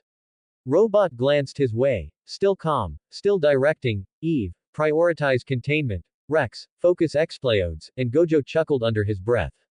Gojo stood in the middle of the wrecked street, the Flaxons swarming below like a green tide, their portals pulsing with menace. He cracked his neck, ready to end this, but first turned to Robot, who was still barking orders nearby. "But, yeah, Robot," Gojo called, voice sharp over the chaos, "tell everyone to retreat, now. They'll get caught up in what I'm about to do." His grin was gone, replaced by a focused glint in his glowing eyes. Robot's head tilted, his mechanical mind thrown for a loop. "Retreat. Can you clarify?" He started, but before he could finish, a voice crackled through his communicator, cutting him off. "Robot, do as he says. Retreat with everyone." It was Cecil, firm and no nonsense, broadcasting from the GDA. Robot paused for a split second, processing, then nodded. "Understand," he said, switching to the team's channel. "All members, retreat immediately. This is an order." The team's reactions came fast and messy. Rex, dodging a Flaxon's laser, spun around, shouting, "Okay, Robot, you just stole my line, what the hell?" His voice cracked with frustration as he lobbed an explosive ball, blasting a mech's leg off. Duplicate, panting behind a flipped car, spawned another clone that got shredded by gunfire. "We're doing our best, but we can't fight these things alone. I'm with Robot," she said, ducking as her clone vanished. "He wouldn't pull us back without a plan." Adam Eve, hovering above, her pink energy flaring as she shielded a crumbling wall from collapsing, snapped back. "What are you talking about? They keep coming, more and more, and you want us to retreat. Are you crazy?" Robot's calm voice cut through her protest. "It's part of a strategy, Eve.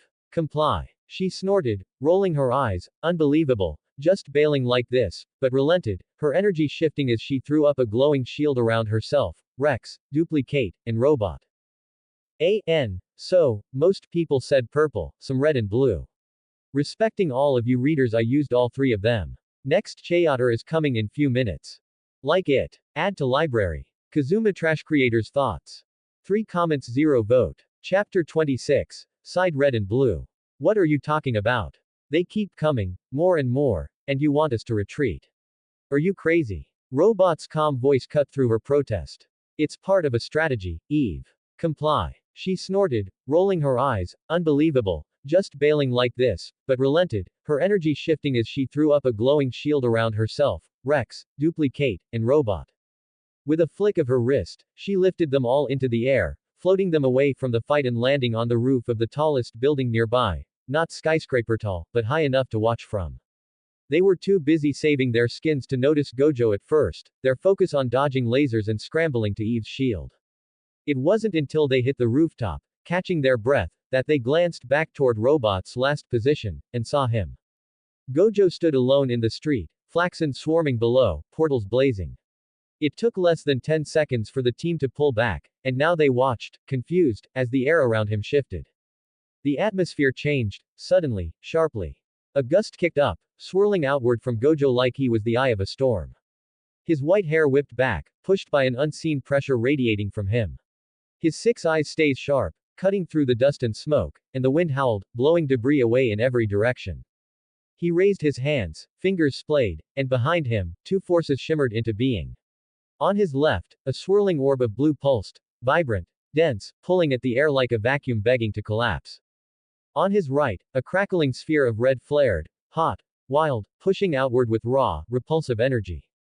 The Flaxens below hesitated, their weapons faltering as the air grew thick, heavy with something they couldn't name. Gojo's grin crept back, small but sharp, as he brought his hands together. The blue and red orbs drifted closer, their edges brushing, then merging in a slow, deliberate dance.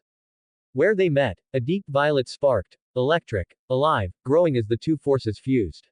The wind picked up, roaring now, as the violet glow swelled into a tight, humming ball at his fingertips.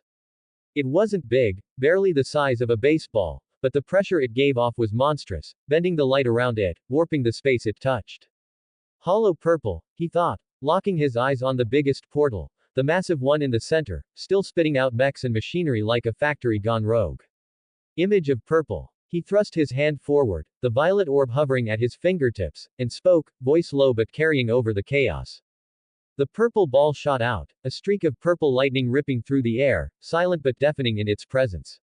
The Flaxens didn't see it, couldn't see the blue, the red, in the beginning and now the purple, but they felt the shift, the way the wind blasted away from Gojo's spot, the way the ground trembled faintly beneath them. The team, perched on the rooftop, squinted against the gusts, shielding their eyes. They couldn't see the techniques either, just Gojo, standing alone, hair wild, the air exploding outward from him like he'd flipped a switch. What the hell? Rex muttered, gripping the ledge, as the purple streak zeroed in on its target, ready to erase whatever it hit. Gojo stood firm, the wind still whipping around him as he unleashed hollow purple toward the biggest portal. The violet streak tore through the air, invisible to everyone, humans, heroes, Flaxens alike. The moment it brushed against anything in its path, Flaxens, their mechs, the cracked road itself, it erased them completely. No blood, no screams, no debris left behind. Alien bodies vanished mid-step, machinery too erased from existence, and chunks of pavement blinked out of existence as if they'd never been there. The purple carved a clean, silent swath straight to the massive portal, its energy unrelenting, wiping out everything between Gojo and his target in a heartbeat. He didn't stop there. With the middle portal under Purple's wrath, Gojo turned his focus to the left.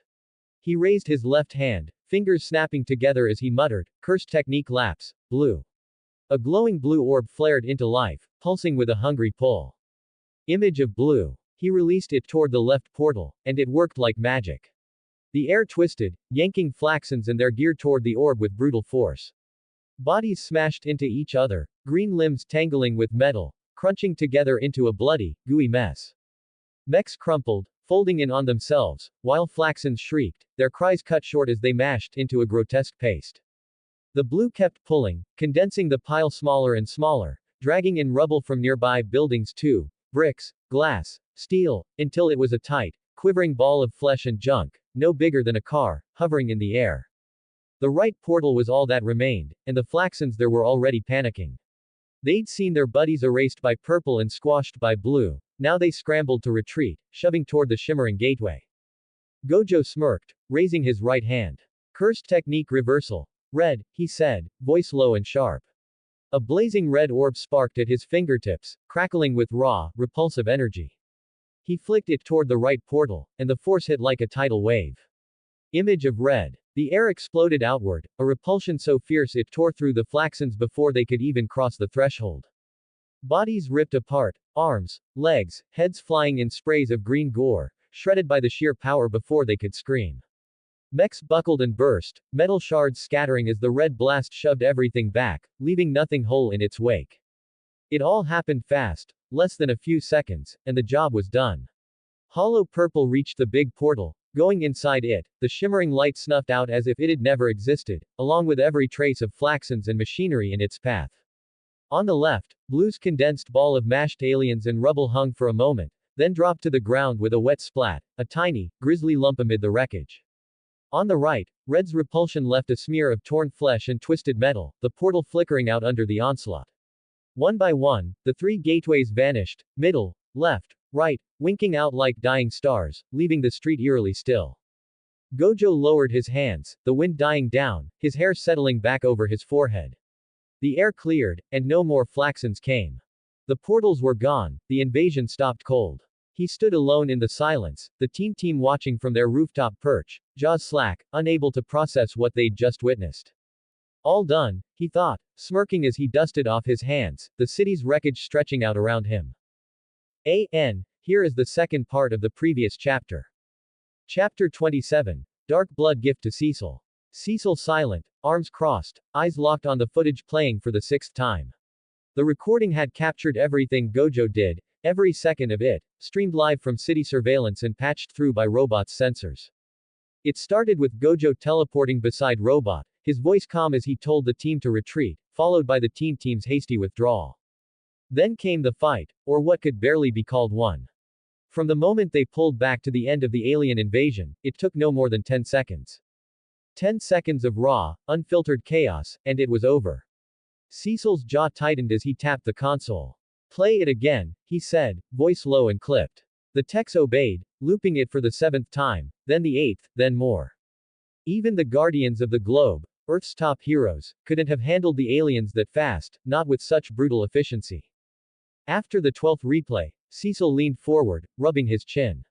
"Enough," he muttered, then pointed at one of the computer specialists, a wiry guy with glasses hunched over a keyboard. "Go as slow as you can. Pause it 1 second after he makes that hand sign." The specialist nodded, fingers flying across the controls, slowing the footage to a crawl. The screen froze, Gojo mid-motion, hands raised, fingers crossed in a strange gesture, the air around him shimmering faintly. Cecil squinted, stepping closer, and the others in the room, Donald included, leaned in too. There it was, a distortion, subtle but undeniable, rippling around Gojo like heat off pavement. "Play it slower," Cecil ordered, voice sharp. Very, very slow motion. The specialist adjusted the speed again, frame by frame, and the room went quiet. The moment Gojo's hands moved, the space around him bent, not some abstract theory, but a literal warping, twisting the air like it was clay. Aliens froze mid-step, their weapons locked in place, and then, gone. Cecil's eyes narrowed. "His powers tied to space," he said, half to himself, then turned to Donald, who stood ready with his clipboard. "Or something like it. Get me a detailed report from Robot, everything he's got on Gojo's abilities. Every scrap." Donald nodded, already tapping his comm. "On it, sir." Cecil turned back to the screen as the footage rolled forward in agonizing slow motion, the full scope of Gojo's work unfolding. The middle portal aliens took the brunt, hollow purple, though they couldn't see its violet glow. It hit like a silent storm, erasing everything in its path. Aliens vanished, their bodies blinking out, no blood, no screams, no trace. Mechs dissolved into nothing, the road itself wiped clean, leaving a perfect void where the portal once stood. Total destruction, total erasure, all in a blink. The left portal was different. Blue flared, again, invisible to the cameras, but its pull was clear. Aliens and their machines jerked toward it, yanked by an unseen force. Bodies smashed together, green flesh melding with metal in a sickening crunch. Limbs tangled, mechs crumpled, and the mass condensed tighter and tighter, squeezing down until it was just a small, bloody cube, a gory lump no bigger than a fridge, dropping to the ground with a wet thud. Building rubble got caught too, bricks and steel sucked in, mashed into the mess. The right portal showed the opposite. Red's repulsion hit hard, unseen but felt in the footage. Aliens clawing to retreat were flung back, their skin tearing apart under the force. Arms ripped from sockets, heads snapped off, green blood spraying as they shredded midair. Mechs buckled, metal twisting and bursting, shoved back into the portal before it flickered out. The push was so strong it left a smear of gore and wreckage, a brutal end to the last wave. Cecil watched it all, frame by frame, the 10-second massacre stretching into minutes under scrutiny. The middle portal invaders, the left crushed, the right repelled, all three gone, no aliens left, no fight remaining. He straightened, hands slipping into his pockets. And after that portal closed. Cecil straightened up in the GDA command room, hands sliding into his pockets as a cold breath slipped from his lips. The footage of Gojo's 10-second rampage looped silently on the screens, but his mind was locked on what he'd just seen, space bending, twisting, erasing. Cold breath, he knew what this meant. Everyone out, he snapped, voice cutting through the hum of the room. I need the room, get out, now. The surroundings became a little chilly, then scrambled, gathering their gear and filing out. Donald lingered, clipboard in hand, as the door hissed shut behind the last specialist. The room fell quiet, just the two of them, until a faint pop broke the silence, and a figure appeared beside Cecil, or more like he was there for a long time but they couldn't see, his demonic eyes glinting as he stared at the looping video. It was Damien Darkblood, the demon detective, his trench coat fluttering slightly as he materialized. His gaze locked on the screen, and his eyes widened just a fraction, enough to show something had caught his interest, something big. Cecil caught the shift immediately and turned, voice sharp. You can see something? He asked, skipping the pleasantries. Darkblood's lips curled into a faint, gravelly smirk, his voice low and rough, dripping with that cryptic edge he always carried. You can't see it, can you? I can, clear as day. More than clear. You've got yourself someone pretty interesting here, Stedman. Very interesting indeed. Cecil wasn't in the mood for games. His patience had worn thin hours ago, between the Guardians, Slaughter, Omni-Man's mystery, and now Gojo's stunt, he was done with riddles. Cut the crap, Darkblood, he said, voice like steel. Get to the point, what do you see? For a fleeting second, a wild thought crossed his mind, is Gojo a demon? Is that why Darkbloods could see and showing interest in this? He shoved it to the back of his head, keeping his focus on the demon in front of him, waiting for answers. Darkblood let out a low, raspy chuckle, his head tilting as if he'd heard the unspoken question. Why don't you see it for yourself? He said, his tone teasing but edged with something darker. Before Cecil could snap back, Darkblood raised a clawed hand, one finger pointing up. A flicker of energy gathered at the tip, black, swirling, unmistakably demonic, curling like smoke with a faint red glow. He muttered something under his breath, too low to catch, and then, with a quick flick, drove that energy straight into Cecil's chest. It hit like a jolt, sinking in fast, and Donald, ever the quick draw, yanked a pistol from his holster, aiming it square at Darkblood's head, finger twitching on the trigger. Stand down, Donald. Cecil barked, throwing up a hand as his body jolted, not from pain, but from a shift. Something changed, sharp and sudden, rippling through his senses. His eyes widened, breath catching as his vision adjusted, like a lens snapping into focus, or like he was injected with adrenaline. He turned back to the screen, and there it was, Gojo's powers, laid bare in a way the cameras couldn't catch or human eyes. The footage looped again, slow motion kicking in, and Cecil saw it, the blue orb pulsing on Gojo's left, pulling aliens and wreckage into a bloody mash, the red flare on his the other side, blasting aliens apart with raw force, and the purple streak, vibrant, violent, erasing the middle part of the aliens and everything in its path. Powers no human eye could see, energies bending the space itself. Red, blue, purple. ... So, Cecil could now see the CE and CT, and others will be able to. I thought why not make Darkblood's existence the point here for everyone to see CE and CT of Gojo. Question. Some said let's see if this Goku can come up with a new color technique of his own, though I have come up with something, not confirmed but just a new colored attack that was in my mind as Gojo CT is spacetime related. New technique for Gojo if necessary. Ao no Kyomu, Azure Nihility. Description and concept. Azure Nihility is an ultimate spatial erasure technique that takes inspiration from Gojo Satoru's Limitless, but instead of manipulating attraction and repulsion like blue and red, it creates a localized void, a space where everything is erased completely, leaving behind nothing but emptiness. Unlike Hollow Purple, which is a combination of attraction and repulsion causing destruction, Ao no Kyomu doesn't destroy, it simply makes things cease to exist. Appearance and activation. 1. Formation. When Gojo activates Azure Nihility, a small, deep blue sphere begins to form in his palm.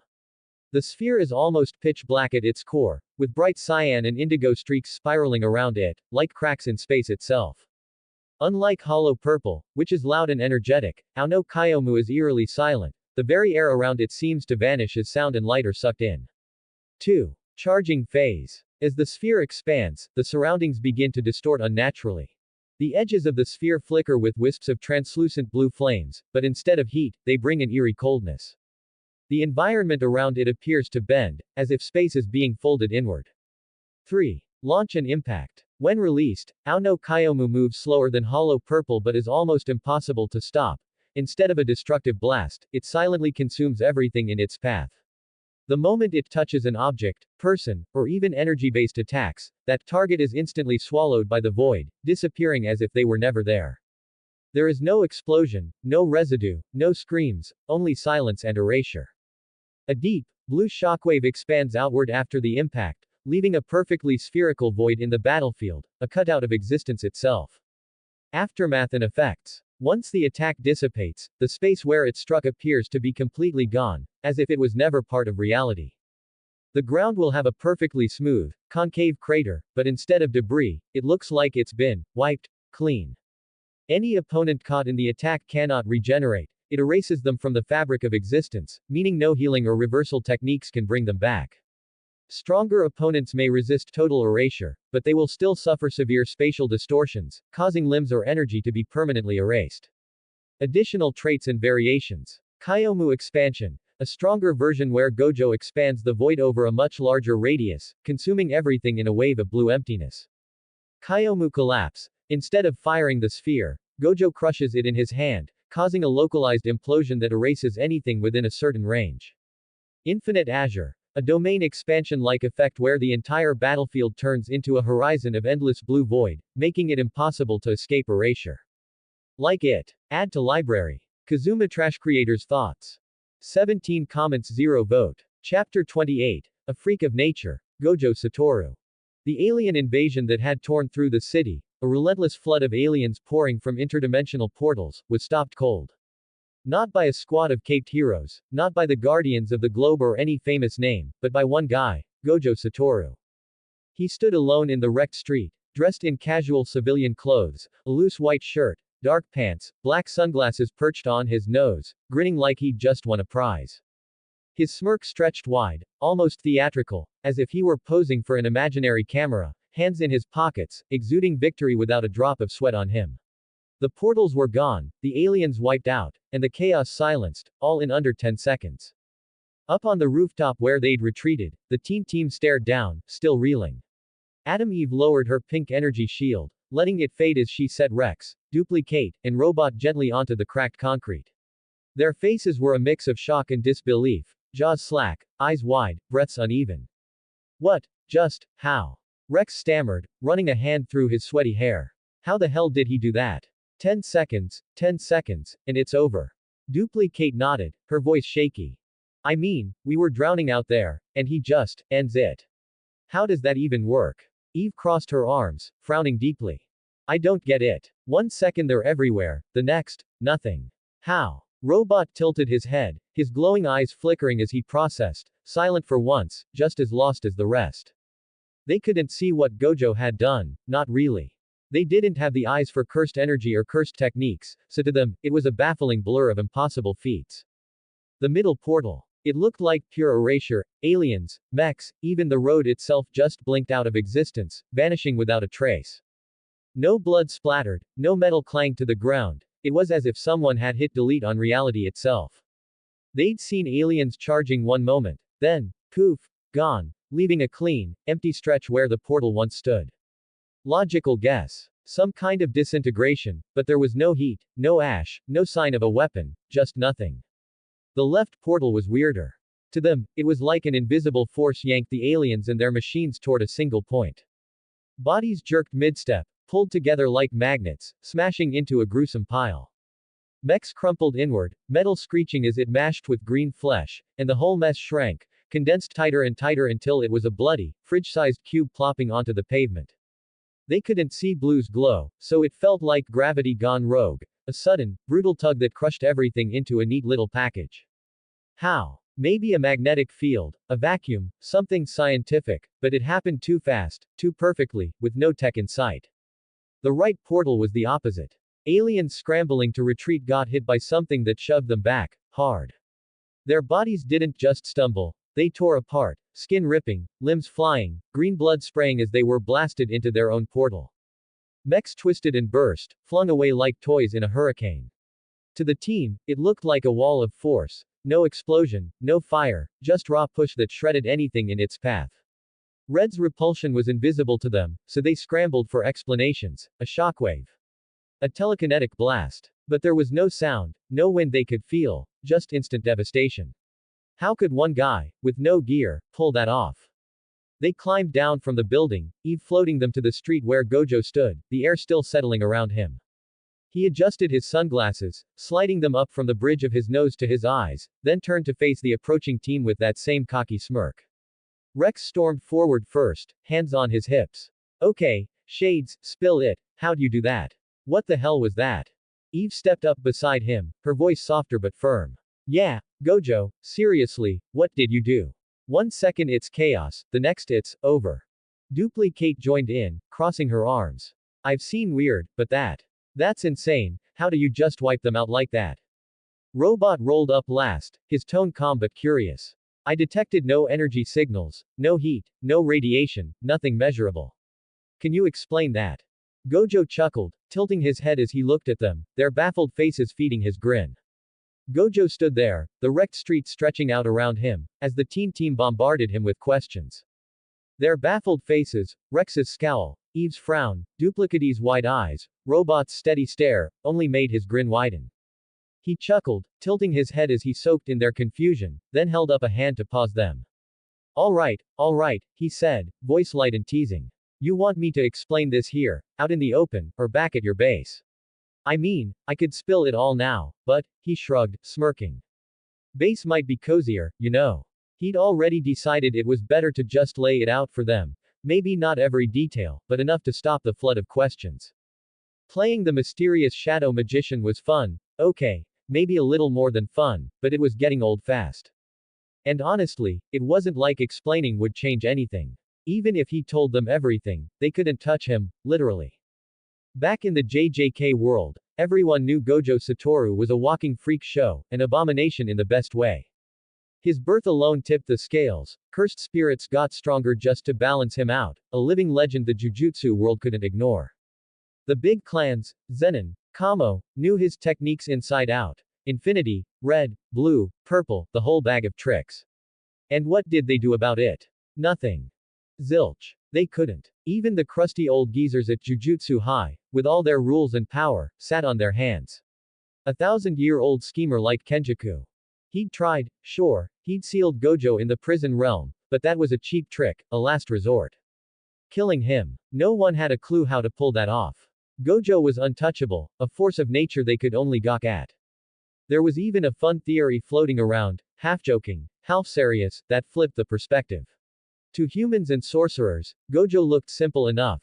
Cocky guy, white hair, sunglasses, big grin. But to cursed spirits, he was a nightmare, a demon lord straight out of hell, a walking horror story. Like how humans picture demons as scary monsters, but to demons, their own lords just look normal, maybe even boring. Gojo, with his casual smirk and lazy stance, might have been that kind of terror to the things that feared him most. It made sense in a twisted, funny way. His power wasn't just strength, it was presence, something that warped the world around him. Here, though, the team wouldn't get the full picture, couldn't, really. Cursed energy, techniques, the whole jujutsu gig, it'd fly over their heads. But he could give them enough to shut them up, maybe even spark an idea or two. If they got a rough sense of how he worked, they might try harder, fight smarter, cut down on the chaos they left behind.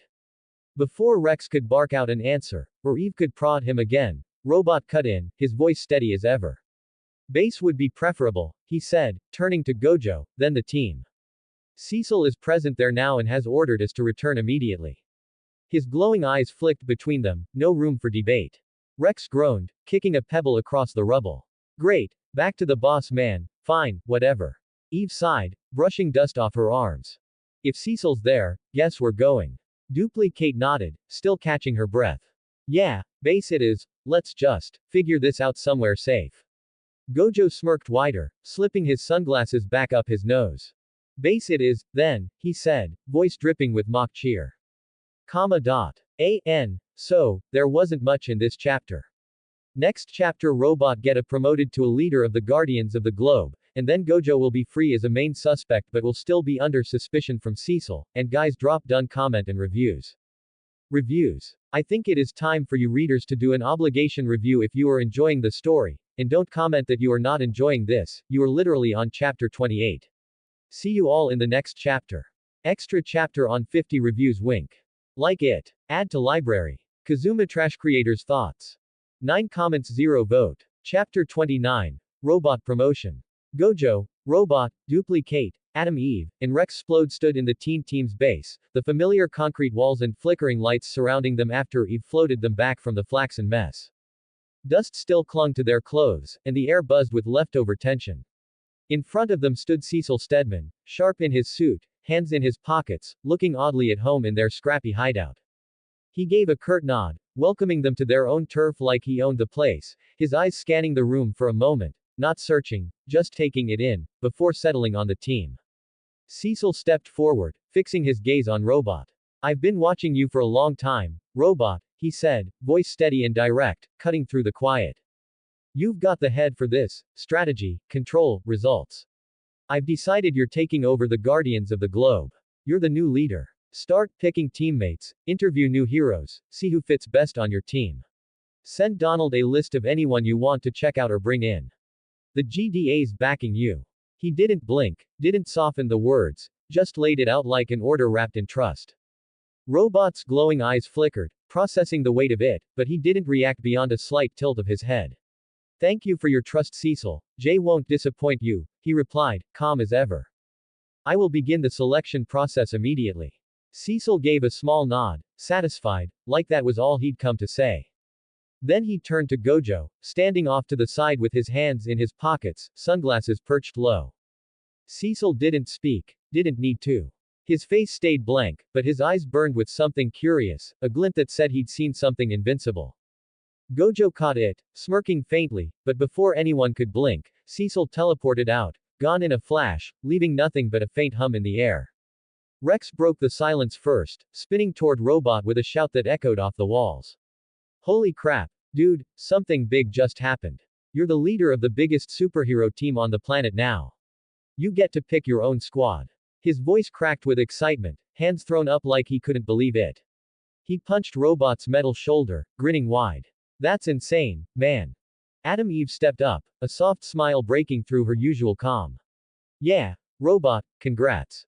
That's huge. You deserve it. She clapped him on the back, her energy still faintly glowing from the fight. Duplicate joined in, bouncing a little on her feet. Seriously, this is awesome. You're gonna kill it leading the Guardians. Congrats. She flashed a thumbs up, her usual edge softened by the moment. Gojo, still leaning against the wall, pushed off and strolled over, adjusting his sunglasses with a lazy grin. Well, man, nice promotion Upu just got here. Congrats from me too. He paused, then added with a playful lilt, guess I'm gonna interview for a spot in the Guardians of the Globe. Gotta aim for higher spots, right? He chuckled at Robot, half joking, half serious, his smirk said it all jokingly but he will interview. Gojo flopped onto the worn-out couch in the team's base, legs kicked up, hands behind his head as the others stood in front of Robot, still buzzing from congratulating him on his big promotion to Guardians of the Globe leader. Rex was pacing, Eve leaned against a table, Duplicate fidgeted, and Robot stood still, glowing eyes calm. Gojo watched them for a second, then chuckled, tilting his head like a teacher about to school a room of clueless kids. Guess it's time for a quick 101 lesson, huh? He said, grinning wide. Don't worry, I'll keep it idiot-proof, mostly for Rex's sake. Rex spun around, rolling his eyes hard. Oh, real funny, shades. Like I need your dumbass lecture.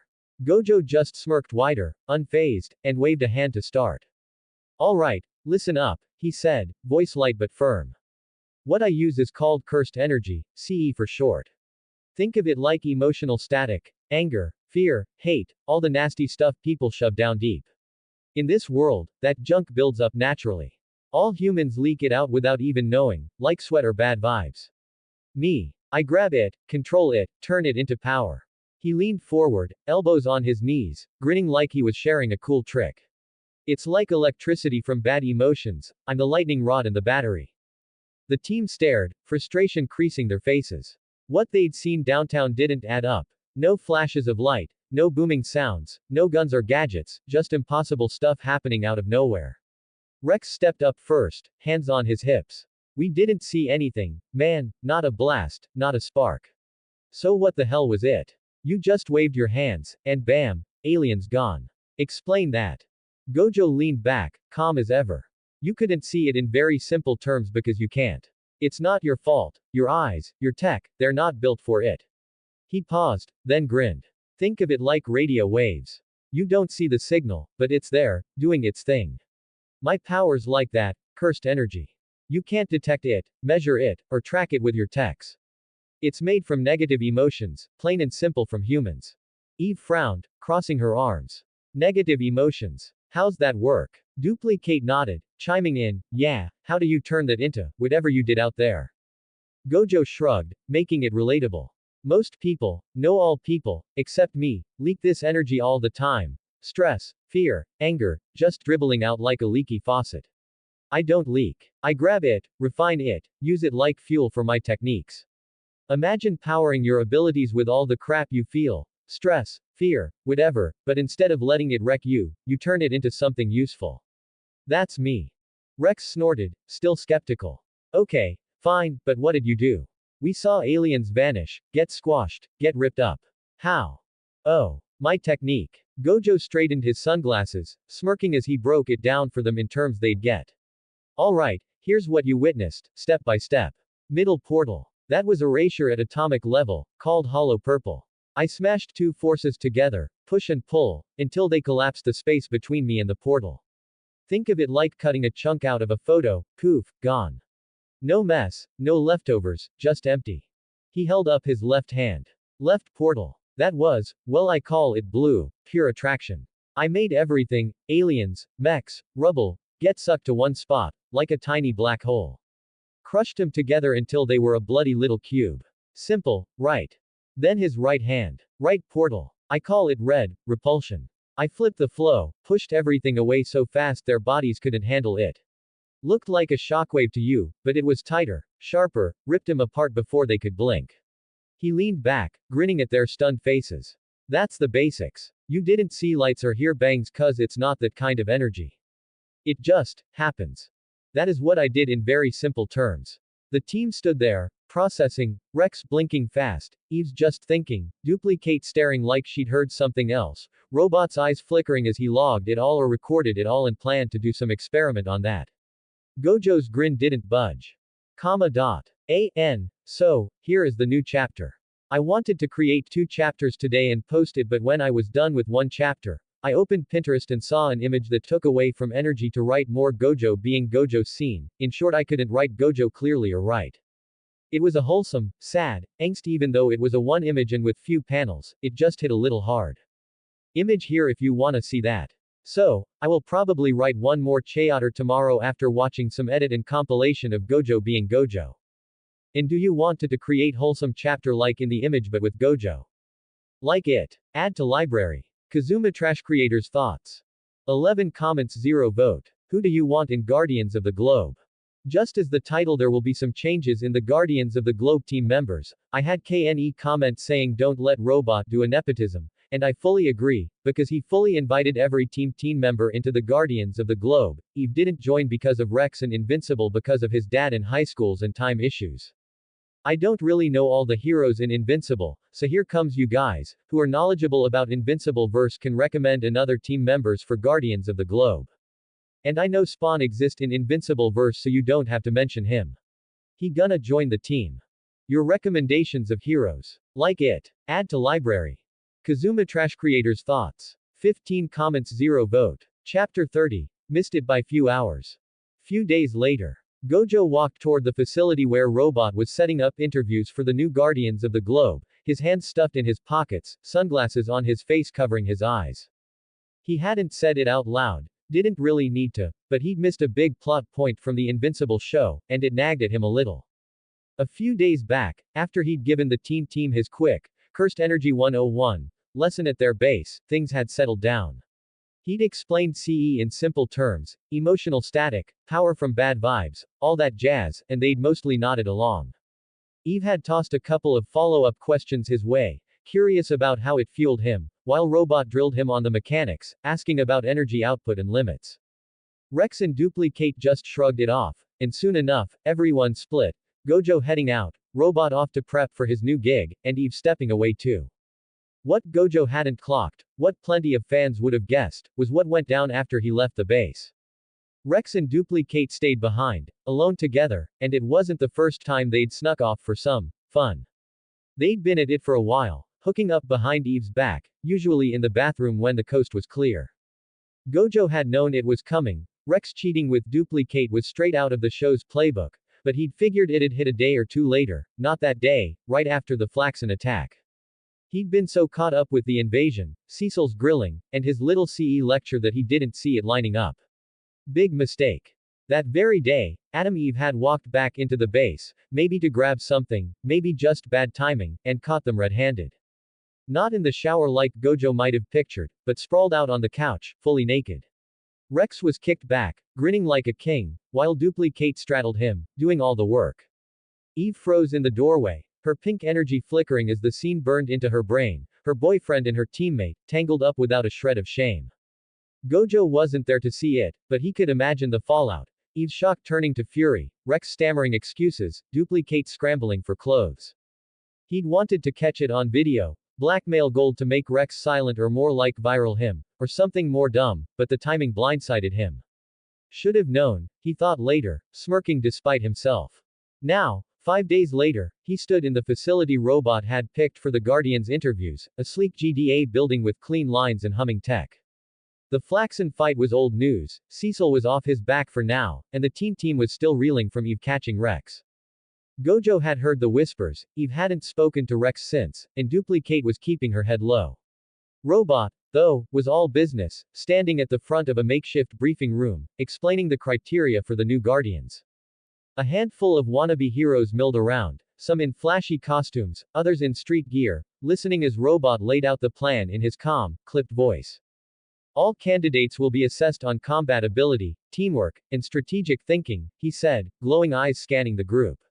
Matches will be arranged to test compatibility, observe who fights well with whom. Gojo mind wandering as Robot droned on about the Guardians of the Globe recruitment. It had been 5 days since the Flaxen's invasion, and now that he thought about it, those green creeps hadn't come back. Must have been decades for them, he mused, smirking faintly. Time ran weird in their dimension, way faster than Earth's, so a few days here could have been a lifetime there. Omni-Man was due to wake up any day now, patched up in that GDA med bay. And Mark, Invincible, was here too, leaning against a wall in his yellow and blue suit, arms crossed. He wasn't joining the tryouts, though, just watching, his face tight with something Gojo couldn't quite read. Earlier, Robot had cornered Mark, offering him a spot on the new Guardians. Your abilities would be an asset, Robot had said, voice steady as always. Mark shook his head fast, waving it off. Nah, man, I can't, school's a thing, homework's piling up, and it just won't fit my schedule. Plus, other stuff. His excuses sounded flimsy, like in the show, and Gojo caught the real vibe. Mark wasn't ready for that weight, not after his dad's mess. Eve had turned it down too, no surprise there. Rex and Duplicate's couch stunt 5 days back had left her done with the team. She wasn't here today, probably off somewhere licking her wounds. Gojo tuned back into the room, scanning the crowd. Robot wanted to shake up the roster, bring in fresh faces, but he didn't know the hero scene too well yet. Gojo, though, had a few names in mind from the show. Bulletproof was one, tough, reliable, standing a few feet away in his sleek black and orange suit, nodding along to Robot's spiel. Gojo had already nudged Robot about him.